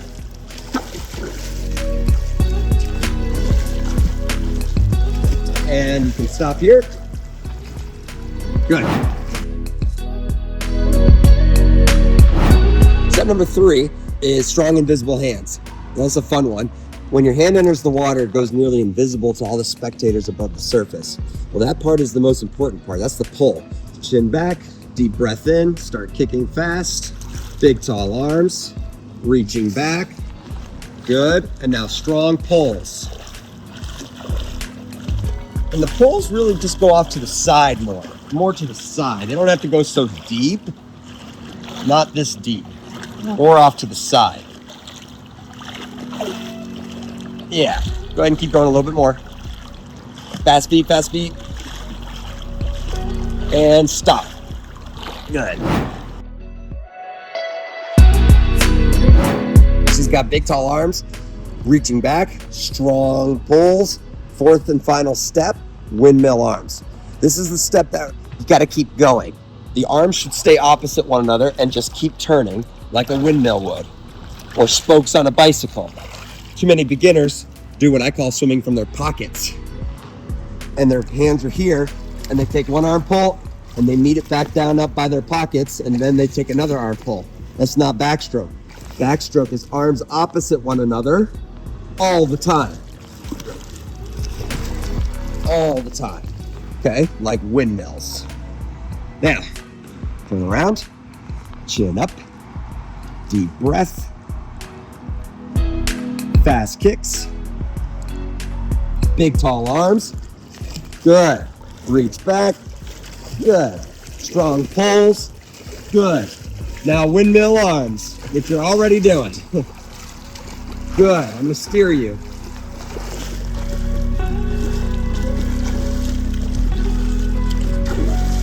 And stand up. Good. Did that water go up your nose or did I save it? Okay, good. Thank goodness. Nice. So now you know backstroke. It's that easy. With fins on, you'd be zooming across the pool. But we're gonna take a break from the fins today just because she's starting to get cramps in her calf. We don't need them for backstroke. She's got her head up the whole time. Okay, so we're just gonna do this halfway and back. We'll do this halfway and back, maybe once, and then just call it a day. You're looking great. Backstroke's an easy stroke to learn. Chin back, deep breath, fast kicks.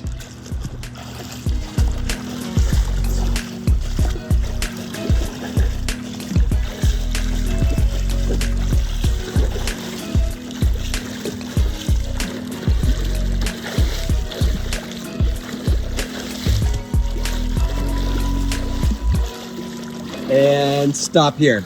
Good. Good. Are you remembering to breathe while you're on your back? Maybe not, maybe. She's breathing a lot right now, so maybe not. When you're on your back and you're doing all these things, it's very easy to forget to breathe. Just remember to force that out, force that in and out. If you find yourself doing backstroke, getting done and going, wow, that's so hard, I'm so tired, you probably didn't breathe enough. Backstroke is one of the beautiful strokes because you can breathe the whole time. Fast kicks. Good. And breathe. Good. Good. And you can stop. Lane line might hinder you from that dismount, but nope, you did it. Good job. All right. That's it for today. How do you feel? Great. Awesome.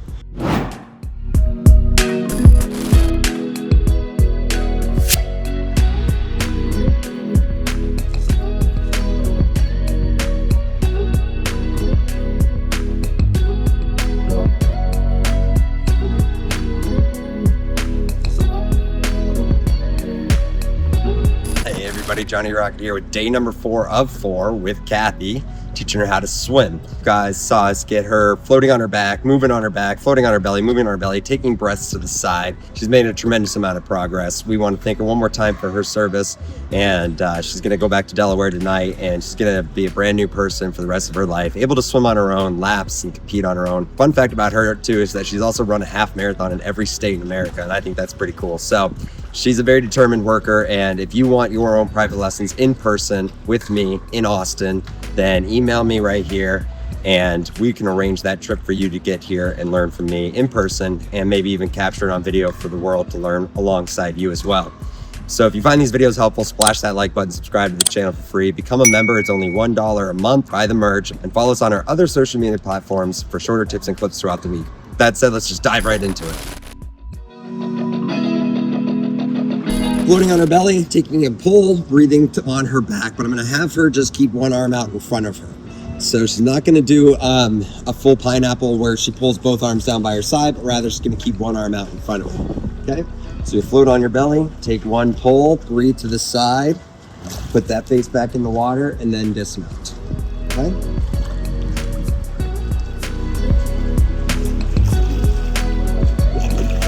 That's okay, no, that's okay. If you want to take a couple strokes, that's fine. Yeah, that's fine. Sorry. No, this is the review of basically a summation of a few things that we've done this week. It's a summation of a few things that we've done this week. So, Okay, you know, attention and do what you say. okay, that's fine. You can take a couple strokes.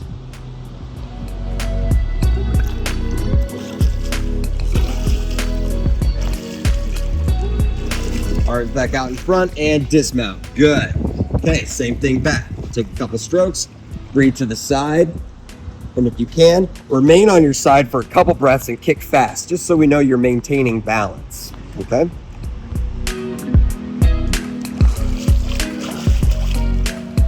Good, there you go. Now close it off and dismount.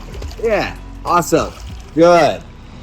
Awesome, so now I'm gonna review with her some of the things that we worked on while she was on her back. So the backstroke. So next is backstroke. You have your chin back, belly up, legs under, and I want you to kick on your back, and then I'm gonna say arms, and that's when you can start using your arms. Deep breath in, the legs come up, start kicking and paddling. Good, and arms. Good. Good, breathe. Excellent. Very smooth. We'll keep going. You look good.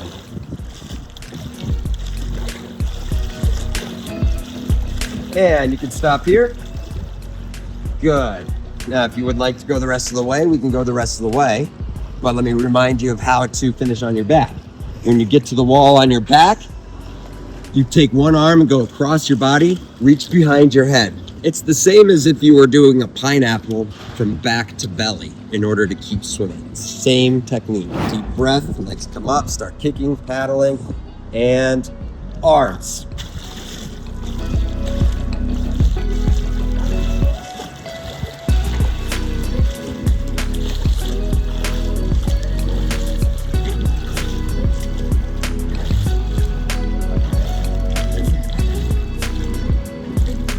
Good. Reach for a wall. Good. Good job. Way to keep that air in your chest. Lean forward. Got to a wall. Good. Yeah, no, if you turn around a little too soon, that's always going to be okay once you're a swimmer. You'll be all right. Doesn't have to be a perfect landing on the wall. But reaching around and looking for the wall is just safer than trying to swim into it in time to finish and bumping your head or grabbing the wall with the wrong hand and then feeling like you can't get out of this position. So that's still a successful dismount. Your backstroke looks really, really good. Chin stays back, stays dry. Are you breathing? Look, I heard breathing. Are you conscious of the breathing? Good. Kicking is fast, it's really strong. The arms are moving backwards too. Now, backstroke will be useful for you as you train for triathlons because as you're swimming lots and lots of freestyle, your shoulders will get tired. Or something will get tired where you need extra air for a while and you can just switch it to your back for a few laps and just swim some backstroke. So you're still moving, you're still exercising, you're still getting that endurance from just constant laps after lap after lap, but now you're using a different muscle group and you're breathing more. Okay, so backstroke is oftentimes used for triathletes to take a moment, catch the breath, or let's say you're in an open water ocean or open water triathlon and you're swimming and you choke on water. Well, all of a sudden you can just get to your back, keep moving with the group, but you're clearing out, coughing out, clearing out whatever's in your lungs or up your nose. So backstroke is a very valuable tool for you, especially after you explain to me how you train for the marathon. This is exactly like that. It's like running a little, walking a little. Okay, all right, turn around, chin back. Now, when you push off on your back in the deep end, You can either bring your knees up and push off as if you had fins on, so that's nice and easy and you don't get water up your face. If you're starting to feel more confident, you can bring your toes up so that it's more of a push, but I would be gentle. So for this one, just so we make sure water doesn't go up your nose, let's go ahead and do the flat-footed one. And then on the next one, when we're down here later, I'll let you try a different one. I'll let you try the other one. Chin back, deep breath, let go of the wall, paddles and kicks, good extension. Good job. And arms.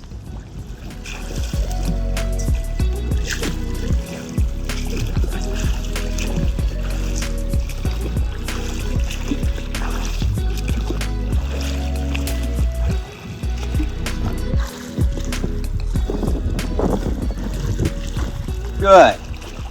If ever it gets too tiring, you would just kick a little less. If ever it gets too tiring, you would just kick a little less, okay? Oh, let's keep moving and let's go the whole way. Okay, keep moving. Good.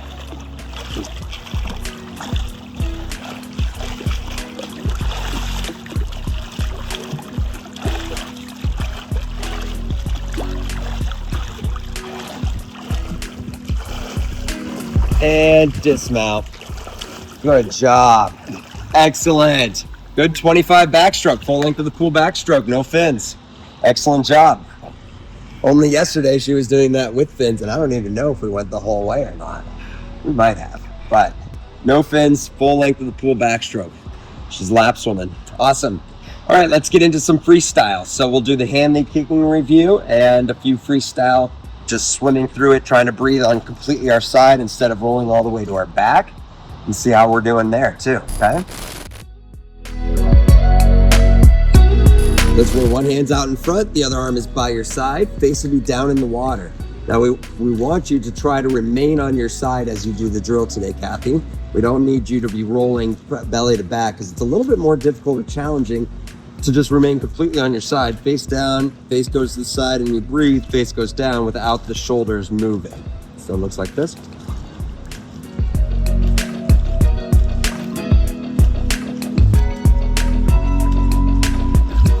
Okay. Good. Yep.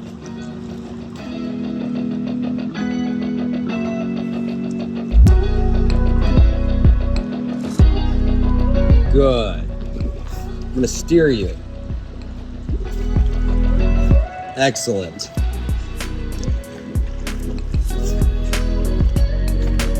Very nice.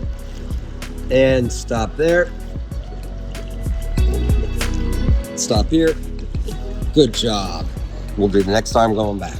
If you find yourself pushing down on that arm too much on this drill, pull it up and you'll find your legs sink a little bit. That's how you'll stay balanced. Remember, your body's a seesaw in the water. If you're pushing down too much in front of you, your legs are probably too high. You're probably trying to get them up too high. Let those legs sink a little bit. All of a sudden, my arm comes up more naturally. Now I'll hold it there. And because I've got air in my lungs, I'm floating right now, getting myself into the right position. Might be a little scary for some of you, but if you can get yourself into this right position like this, then you can just start kicking off the ground and you're moving. So I want you to make sure this arm, stays easily up. Good. Nice, there's balance. There's really good balance. And dismount. Good job. Nice.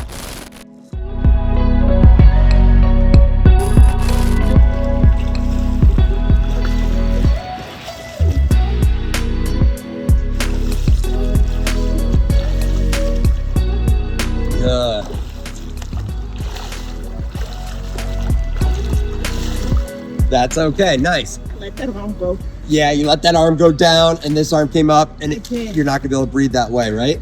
Yeah. That's what you ran into? No problem.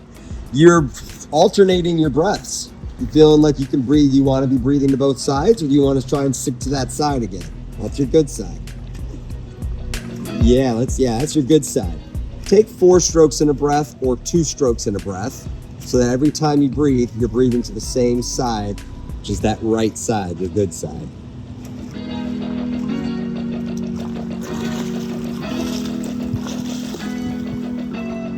Yeah. Good. Good. And stop. Good. All right. With fins on, I'm going to teach you how to breathe every 2 strokes because you'll find yourself swimming a lot easier. The more oxygen you take while you swim, the easier swimming is for you. When you start to hold your breath for too many strokes, you run out of oxygen, and then your body needs air. It's desperate for air. But when you swim, rather you try to breathe before you need it, so that you're never desperate. Every breath that comes was an anticipated breath in preparation for more endurance and more laps to come. So it's not that you swim until you need that breath and then, oh by gosh darn the golly, you got to get that breath. Well, now you're desperate, you get it, and what are you going to do next? Swim maybe half as far as the first time you just put your head down. And then you're going to get desperate again, you're going to need a breath. And by the time you finish your first lap, you're totally gassed. If any of you out there swimming 1 lap of the pool and you feel like you're completely spent and you're wondering why it's so hard, and you think, oh, I must just need to build up my endurance, I'd be willing to guarantee that you're just not breathing enough when you swim, okay? So right now we've got her breathing 4s, and that's fine, probably better for her balance. But in a bit, I'm gonna teach her how to breathe 2s today with the fins on so that she can start to never have to hold her breath again. It'll be inhale, exhale, inhale, exhale, and she won't need to hold her breath anymore. That'll be a good point. But let's go back, same thing, 4 strokes in a breath, pause the breath, get a good one, and then resume, just so that you're mixing hand lead kicking into the swim. I know it's harder this way, but it's what I want you to do. It's a drill.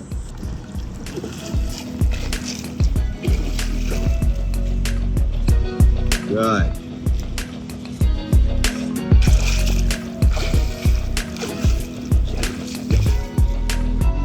Great.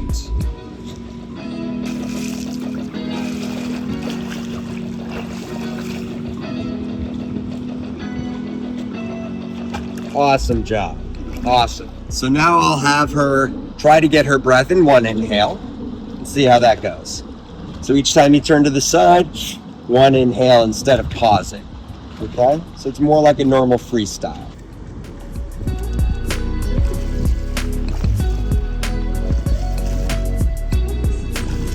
Good. That's all right. Good. Balance with your kick. Good. Good recovery. Good recovery. Good recovery. We'll get on the kickboard next and have you doing 1 inhale at a time as you lift your head for a breath. We'll start with just a full length of the pool kicking, and then we'll do on the way back, forehead down on the board, 1 inhale, blow out your bubbles, 1 inhale, blow out your bubbles, cycle breathing on the way back. Okay? If you remember, folks, hold on to the kickboard with your fingertips at the top, thumb knuckles touching, arms fully extended. This is your body line. If you hold it on the side, you don't get the same body line, your elbows bend. If you hold it back here, I notice a lot of people start to pull the kickboard towards their head. Now your elbows are super bent, there's no body line there. Plus, there are other reasons to hold the kickboard here, like for certain drills. Hold the kickboard at the top, it gives you support and it forces these arms to kind of stay straight, which gives you a better body line. And your head then gets kind of propped up by your shoulders, which are scrunched into your neck. And it's just a very comfortable position to be in. If your neck starts to get sore, then just put your forehead down on the board. Lift it, 1 inhale, head back down, okay? But for your first lap, just keep your head up.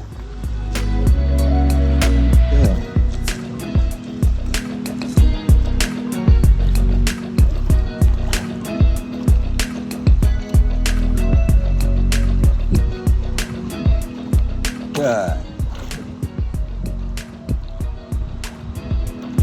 See if you can go the whole way today on 1 attempt.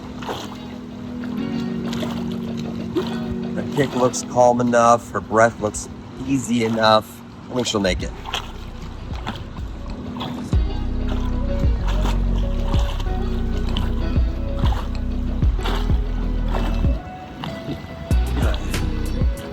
Breathe with your mouth when you're in water. It's very tempting to breathe with your nose, but it's a bad habit.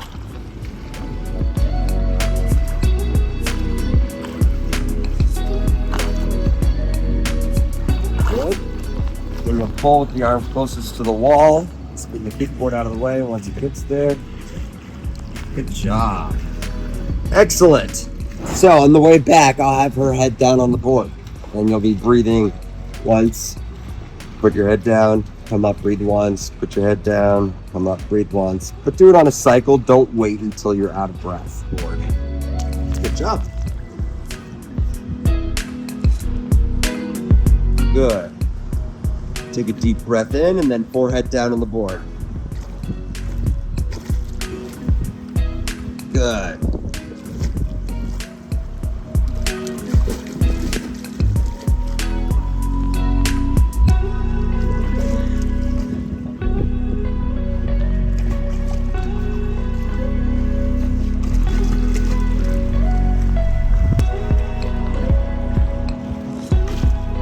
Excellent.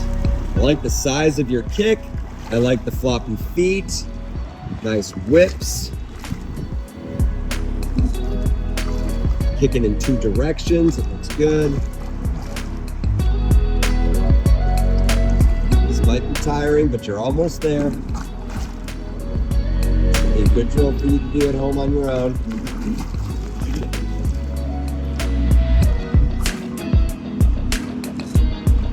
Good. You're inside the flags. You can call it whenever you need to. Good job. Excellent.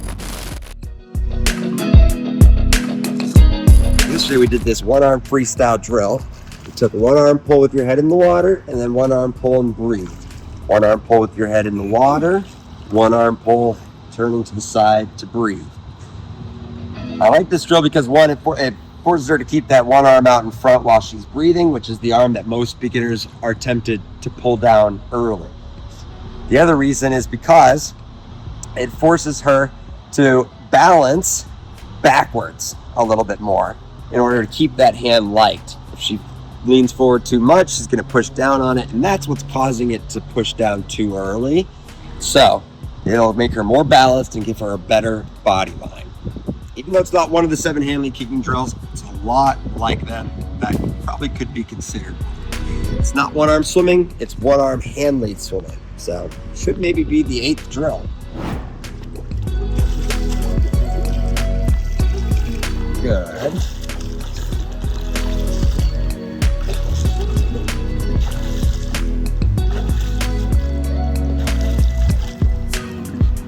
Good. Now, let me give you a tip real quick. I would like to see you roll lower when you breathe. I think you're lifting your head too much right now. So when you're breathing to the side right now, I think your head's coming up too much like this.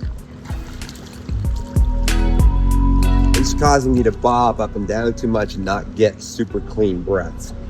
But if you roll more like this, you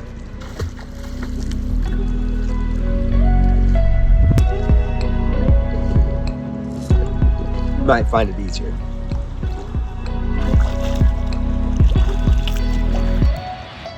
Good. Good. That's her better side too.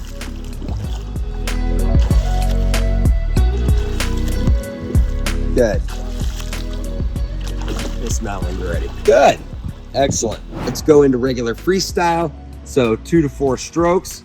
Breathe to the side, 1 breath. Head back down, 2 to 4 strokes. Breathe to the side, 1 breath. Head back down. Regular freestyle. Oh, breathing to the other side.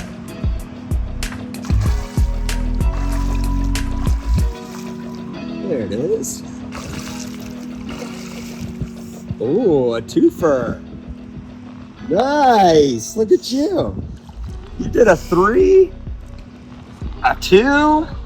You switched up your breathing pattern there. Yeah, I can't hold it. That's okay. So it's time to put the fins on and start breathing 2s. It sounds solid.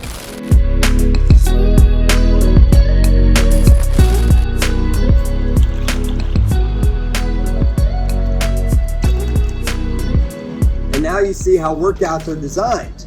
You got usually a warm-up where it's not supposed to be too hard, but then right after that, you might do something really hard. Then you'll put fins on, do some easy stuff for a little bit, maybe come back to something harder, maybe you're done for the day. Easy, hard, easy, hard. Just like running. Swimming is Swim training is not always usually one speed.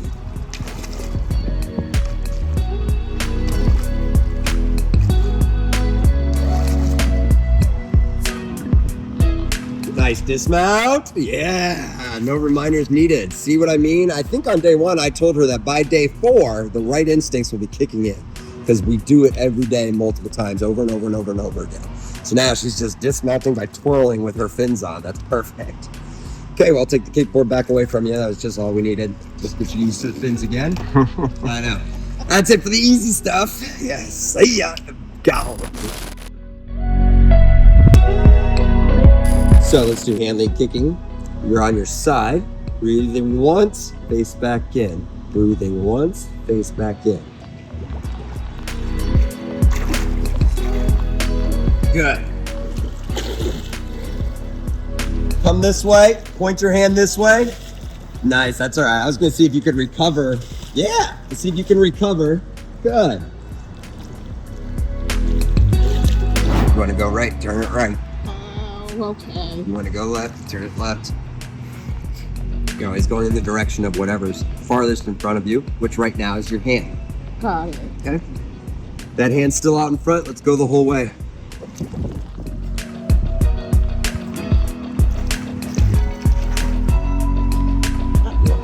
What's up? Foot cramp? Yeah. Oh. Oh, the flipper came off. Nice. So that's what we call a flat tire. In this business, if you accidentally kick the lane line or you push off the wall and the fin comes off or the heel comes off, you got a flat tire. Good. Don't worry about that. Good. Good. Nice. Folks out there, do not worry about bumping into lane lines. If you bump into lane lines while doing a drill, bump away from it. If you let it stop you and then like get into a panic, you might get worse. Your panic might get worse. So if you can, and you bump into a lane line, just bump away from it, but try to keep swimming. She did that on her second time, bumping into it this time.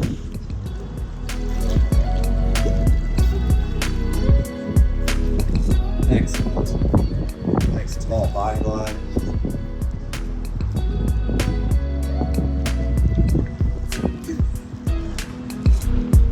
Good.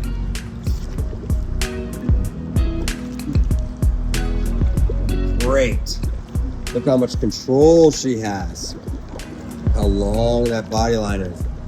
Look how hydrodynamic she's being. How smooth she stays. Awesome. I mean, that was just textbook handling kicking. I got my rhythm. You got your rhythm. All right. You were staying so smooth.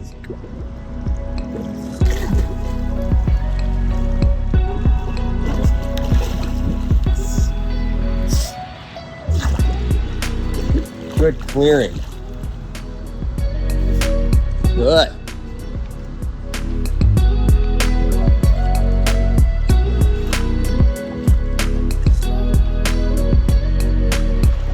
Excellent. Roll to your back more. Swim on your back a little bit. Good. Clear it out. Good. Now roll. Roll. Good. Good job. Way to help yourself. Good job. She took a little bit of water in on one of her breaths. She came up and pulled in some water that made everything have to stop, right? Because all of a sudden, a little bit of, not panic, she didn't panic, but a little bit of, that wasn't right. I need to fix it. And so what she did was she came up, she got her face up to the surface, but she never stopped kicking. We got her on her back, and then she was able to just come the rest of the way while clearing it all out. Good instincts. You used the right ones. We're not out here promising that once you learn how to swim that you'll never have water go in your mouth or in your nose again. But what we are guaranteeing is that you'll react the right way. And she reacted the right way. Still stinks. Still sucks when it happens. But now she's reacting the right way. So I have confidence when she leaves here and goes back to Delaware, she'll find those situations again from time to time. But I know and I have confidence she'll react the right way. Good job.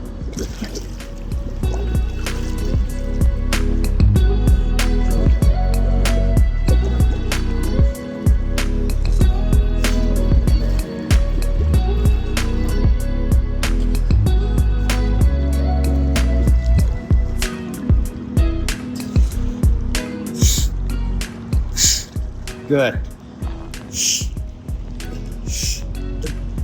Good.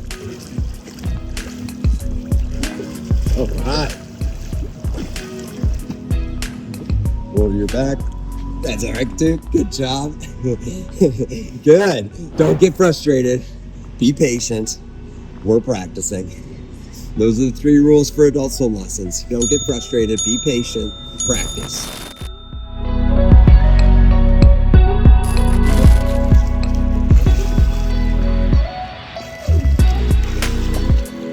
Good. Excellent.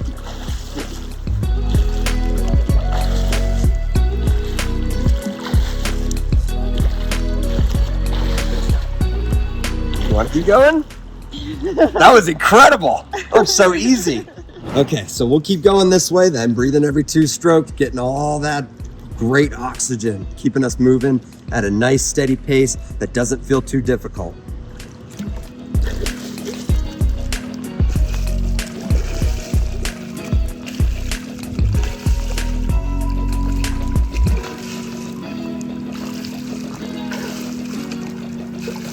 Very nice. Excellent.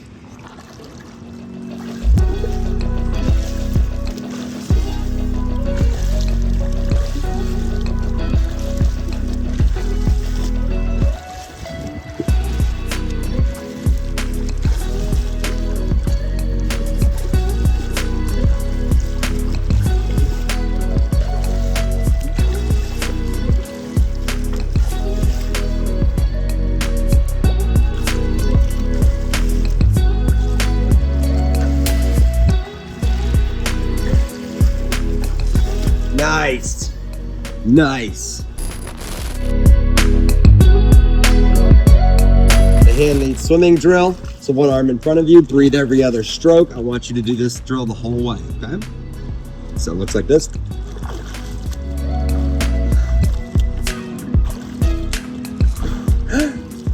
Breathing every other arm pull, but you're only swimming with 1 arm, okay?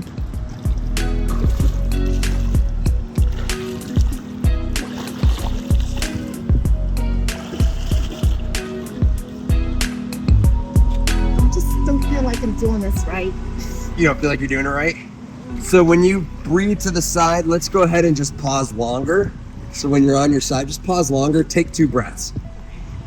Because if you don't feel like you're doing it right, you're probably just not in control. Let's control the breath and you'll feel more in control.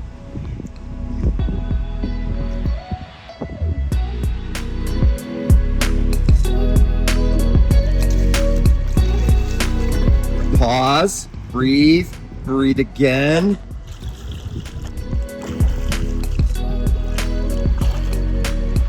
Good.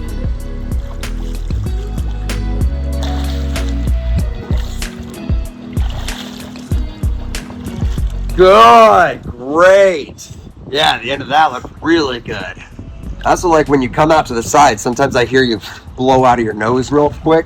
That's great. That'll keep water coming up from going up your nose. Or if it starts to go up your nose even a little bit, it just keeps it out so it doesn't get worse. All right, so now your left hand leads the way, your right arm swims, and you breathe to your right side, which is your better side. Go, when ready.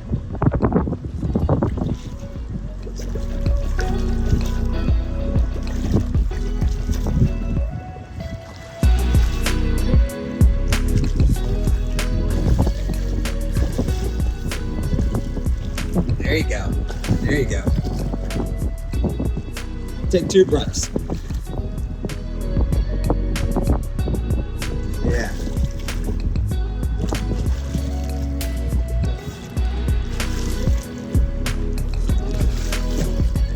Good. You bumped into the lane line once, you messed up a breath once, but all of it, you were able to keep going through it. You were able to adapt, bounce off of it, and just keep going. And then one time even your arm got caught up and you had to get it back into the hand lead position, but you did. You did without having to reset. So great job.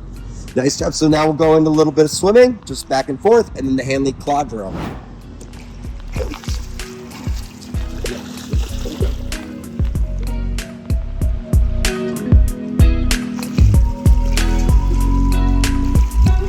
Good.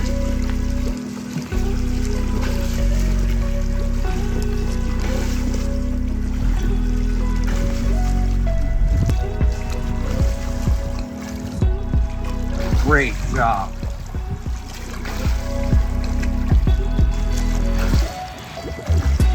Good job. Good job. Right at the end there, you started to feel a little uncoordinated. Something, so your arm just stopped staying out in front while you're breathing, and you were getting caught up at the mercy of the cycle of the arms instead of trying to prioritize the breath. That's okay, because that started happening right at the end as you fatigued.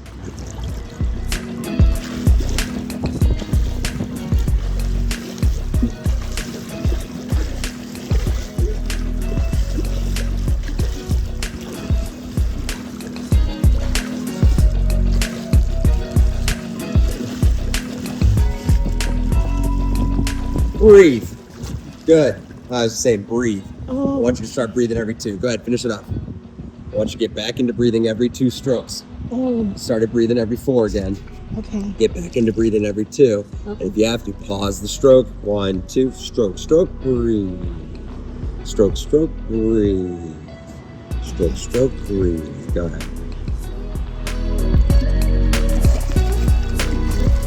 Stroke, stroke, breathe. Stroke, stroke, breathe. Good. Stroke, stroke, breathe. When you're breathing, this arm needs to stay in front, because if it doesn't stay in front, you're going to go back into the old way that you used to swim, where the arms weren't balanced and they weren't staying out in front in 4 quadrants, okay? So when you breathe, for now, continue to pause. It's okay if you take a long breath or if you take 2 breaths, but the pause is important so that you can continue to build the habit of leaving an arm in front during the breath, okay? All right. That problem will probably go away now once we do the hand lead claw drill. So the hand lead claw drill, you have one arm in the hand lead position, the other arm is above your head, frozen in the middle of the recovery portion of your freestyle stroke. So now is a good point to tell you that your stroke, your freestyle stroke has 3 parts. It has the catch, or the pull, it has the push, and then it has the recovery. Pull, when you're pulling water that's in front of you towards your center of gravity, towards your heart, that's a pull. Then there's the push, as you push water away from your heart, away from your center of gravity. And then there's the recovery. So you have one arm in the hand lead position, one arm stuck in the middle of the recovery stroke. And you're gonna kick like this until you need a breath. When you need a breath, for now, I'm gonna have her just breathe, but she's not gonna change arms. Breathe. Kick, kick, kick. I need another breath. Breathe. Kick, kick, kick. Breathe. Kick, kick, kick. Breathe. Eventually, I'm gonna have her go kick, kick, kick. And once she needs a breath, she's gonna switch hands, breathe, and then do hand lead kicking on her other side until she needs her next breath. Switch, breathe, hand lead kicking on the original side until she needs another breath. Switch, breathe, hand lead kicking on the new side. Switch, hand lead kicking on the original side. But for now, I'm gonna have her just keep one arm up, one arm in front, and she's gonna kick only, no switching arms, no pulling, just breathing in this position. Kind of looks like a ballerina.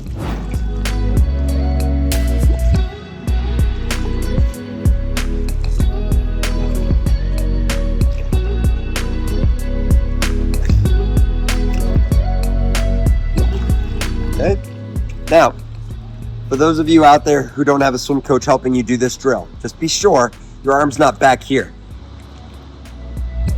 You don't want that. You want the arm in front of your head, armpit over your ear.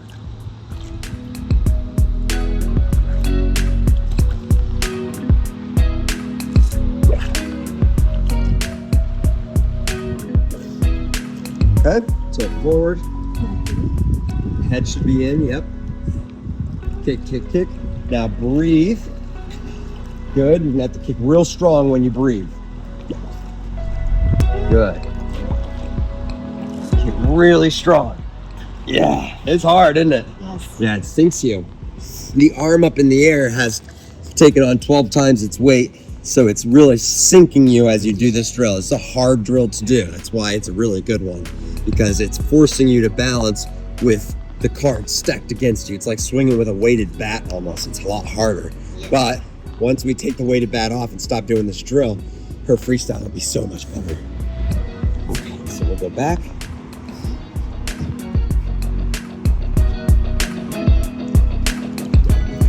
Cool. Good. Kick hard. Kick hard. Yeah.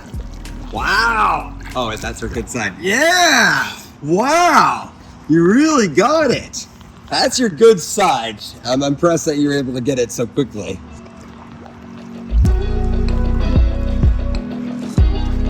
Nice. Nice. She ran into me. She's going so fast. Nice. You ran into me. You're going so fast. I didn't get out of your way. That's on me. Good job. Good job. We're going to do it a few more times, so we'll just switch sides and go back. Holy smokes. She's embracing the fins now. Wow, you're embracing the fins now. Holy moly, you're flying. Is your finger okay? All right. Yeah, she's going so fast now. Yeah, I'm focusing on the feet. The feet. Well, how much easier did it get to do the drill though? Yeah. Yeah, you're still effort. The effort's still high, but it made it a lot easier to get the breath and to do the drill and to keep the arm up.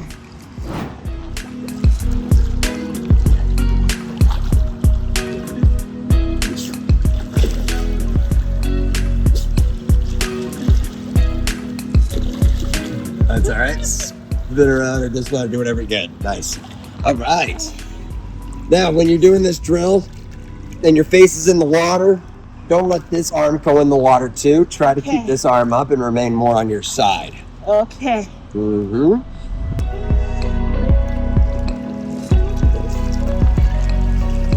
Wow.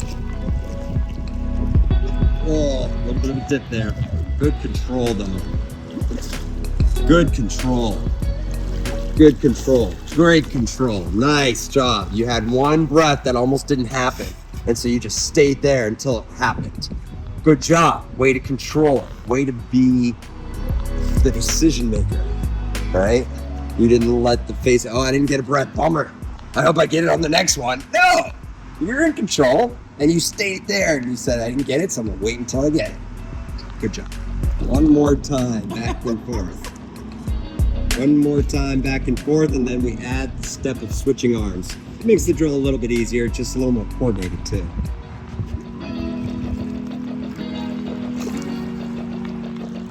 Good.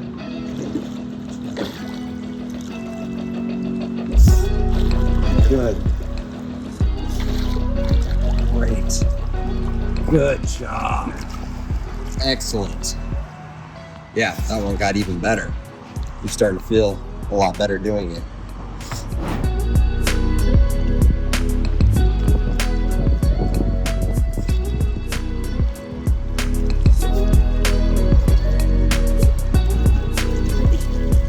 Oh, that one was a struggle. Nice. Yeah, that last breath was a struggle.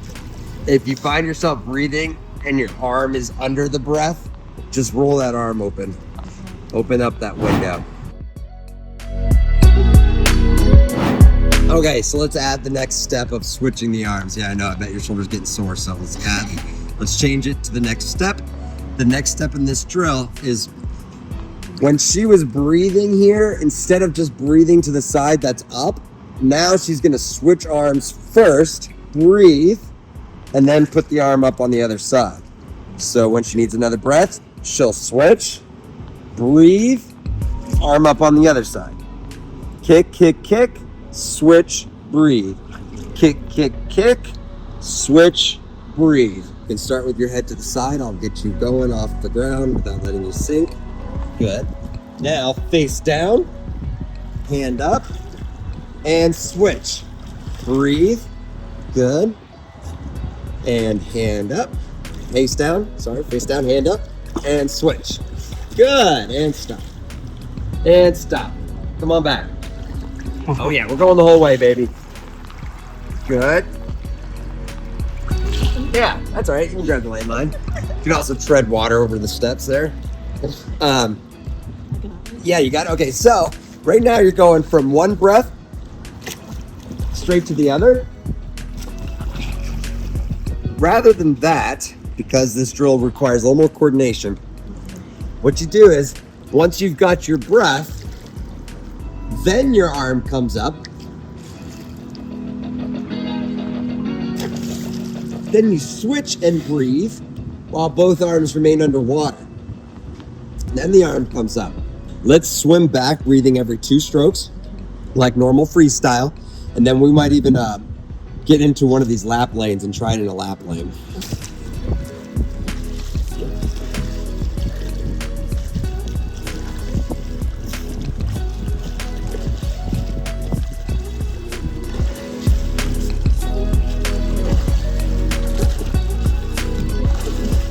Good. Nice job. In these lanes, we have targets on the wall that allow the swimmer to see where the wall is so you don't actually run into it, as well as a line on the bottom to keep you in a straight line. Oh, I never noticed this. Yeah. And then at the top of each line on both sides, there's a horizontal line that goes across it, perpendicular to the line down the bottom of the lane. That's called the T. That line, that T, is always 2 yards away from the wall. 1, 2, right there. And then there's the target to make sure you don't bump into the wall. Because if you can see, the bottom of the pool and the wall are just one shell. So there's no line to help you see the wall. So people will, in these lanes, run into the wall quite frequently. They don't run into the wall in here because of that target. Okay. Well, the other thing you notice about lane lines is they're always going to be a solid color up until the flags. This is the 5 yards. This is the red zone. We call it the red zone because in an Olympic pool, these lane lines inside the flags are red. So this would be the red zone. Inside the flags is 5 yards from the wall. Then they turn into alternating colors. And it depends on the pool. These are a little bit older lane lines, so they change colors pretty frequently. Some lane lines, they don't change colors but every like third or whatever. They're just different colors. These ones, they change colors every 12 inches, every foot. It goes white for 12 inches, blue for 12 inches, white for 12 inches. That doesn't matter so much to a swimmer as it does to a coach when they're watching a swimmer. They can kind of get their stroke rate based on the different colors changing and how many strokes it takes a swimmer to cross how many colors. They can see how much they're traveling, distance per stroke, stroke rate, those kinds of things. These red ones, they are, in theory, they're 15 meters away from the farthest wall. So these ones are 15 meters away from that wall, and then there's another set up here that's 15 meters away from that wall. So that means that this set's 10 meters from that wall and that set's 10 meters from that wall, but they're there so that a swimmer doing streamlines underwater is not allowed to go past the second set of red buoys. Otherwise they're cheating because the streamline is faster than swimming on top of the water. So a lot of them will streamline underwater the whole way if they could.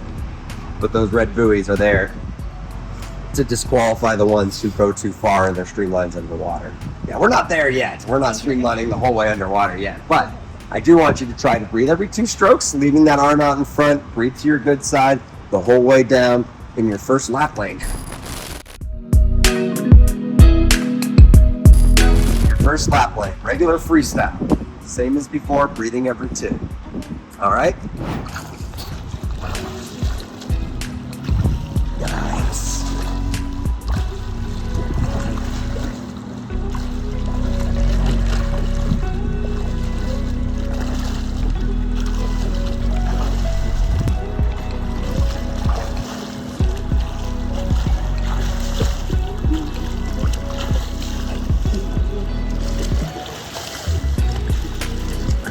Good.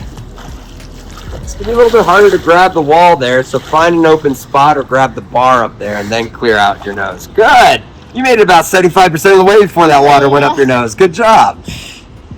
Also, at one point, you did bump into this lane line, but you didn't let it stop you. You just decided to take a cycle where you took 4 strokes for that breath. Yeah. Perfect. Good job. Way to Then I recover that said, way. oh, that's what that black thing. I think you're supposed to start paying attention to that. And that's exactly what I was going to say, is that's what that black line on the bottom of the pool is for. Keeps you in a straight line. Yep. Keeps you in a straight line so you don't bump into the lane lines. However, let's pretend you were swimming with a group of people. more than two.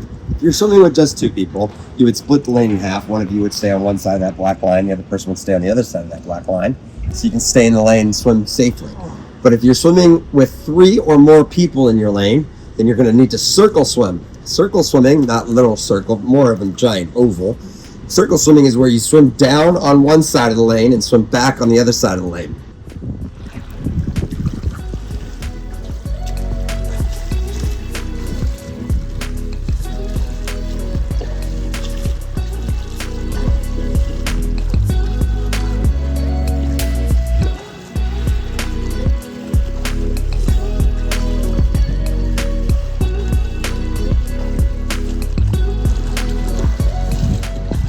Good. This arm's coming down a little early, but I think you were just trying to go faster. Good job. Were you going faster on that one? Yeah, good. That's fine. That arm that you breathe on was just pulling early, but it wasn't messing up your breath, it seemed, because you were just going fast. It's not like it was dropping because you were imbalanced. It was dropping because you were going faster. Yeah. Essentially, you were triggering it.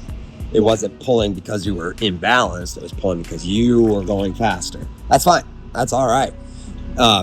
When you swim easy, just make sure that arm stays out in front and lingers there and balances you. When you're swimming fast, it won't be able to. Yeah, because you're pulling faster, kicking faster and all that. Great. Okay, so I'm going to go ahead and switch gears here. We're going to finish our day with some treading water. I'm going to teach her how to use her arms to tread water. I don't know if we'll be able to get to the legs. They're not that important. Most of you will be better at treading water with just your arms, and it's possible. Oh yeah, you don't need your legs to tread water. I'm gonna show you how, okay? All right. So for treading water, first things first, let's go ahead and grab the wall real quick. First things first, we have to remember the 3 things that keep us buoyant: air in our chest, surface area, and speed. When you're treading water, you're without 2 of those things. You're only left with 1, air in your chest, okay? You don't have surface area because you're not spread out. You're straight up and down.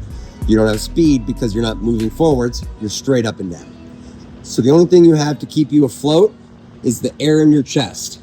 So when you tread water, it's very important that you keep your lungs full of air. And if you're going to talk to someone, keep replenishing your tank of air while you talk to them so that you stay up easier. Okay? If you let out all your air and tread water, it becomes a lot more difficult.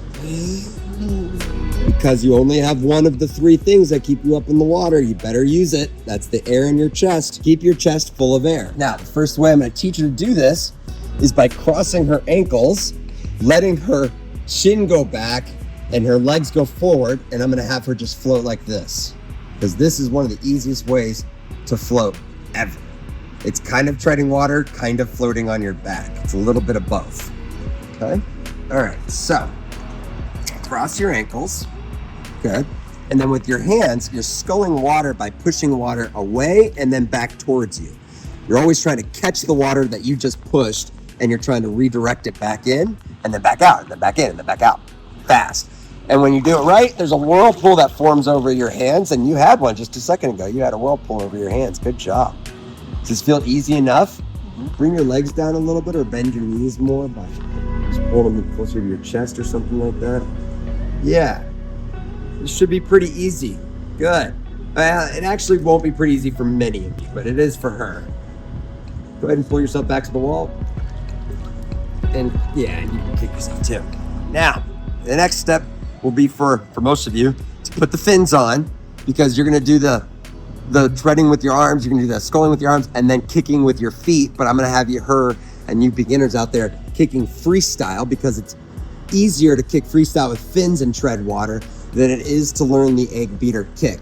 And since we only had 10 minutes left when we began this exercise, we're not going to learn the egg beater kick. It's harder to do. It takes way longer, much longer than 4 days.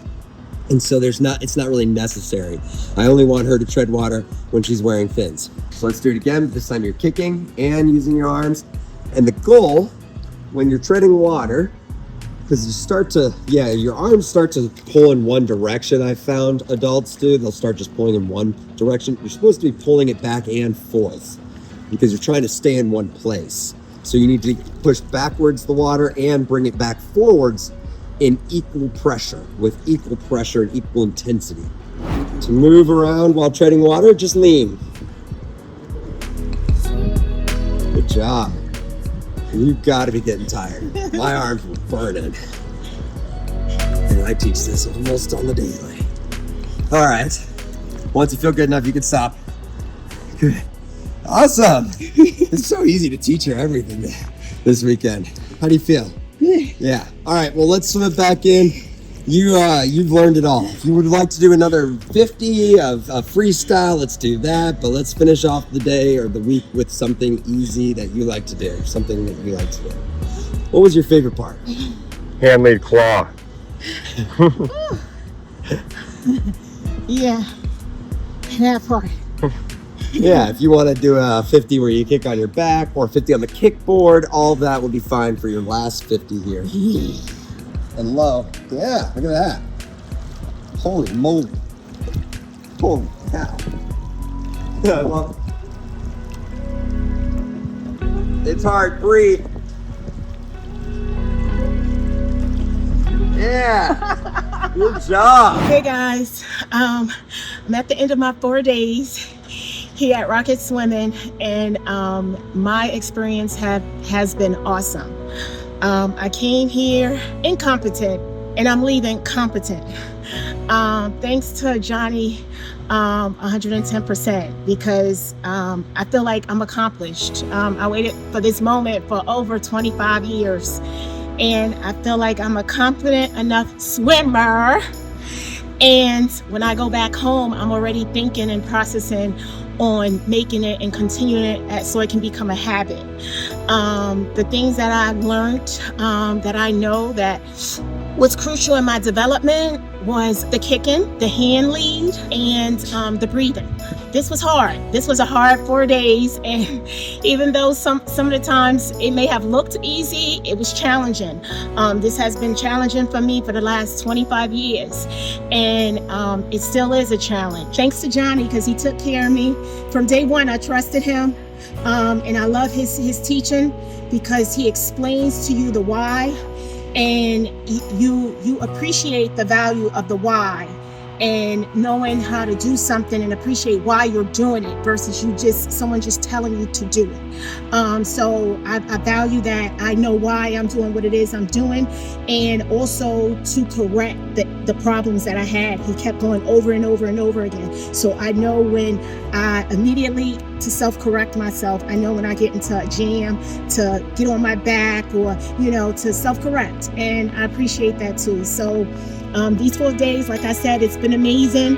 I've had to use a bit of Tylenol and a bit of stretching and a bit of Bengay and Icy Hot, but it was so worth it. I recommend this course. I recommend Jonny to any of my people, my friends. I'm going back and I'm going to scream and shout his name from the rooftops. But yes, if you are the person who you're looking for an instructor that is going to get you to the end goal of learning how to swim and be competent in it, Jonny Rocket is your man. Alrighty guys, well that is all we have for this video series. Kathy has now learned how to swim in 4 days, 2 hours each day. So we've got her moving on her back, swimming all the way across the pool on her belly and on her back, with and without fins. She's a complete swimmer now. She went from complete beginner to complete swimmer, or a sinker to a swimmer. So I couldn't be more proud of her. Once again, thank you for your service, Kathy, and for your service in the Marines. It means so much to us in our country.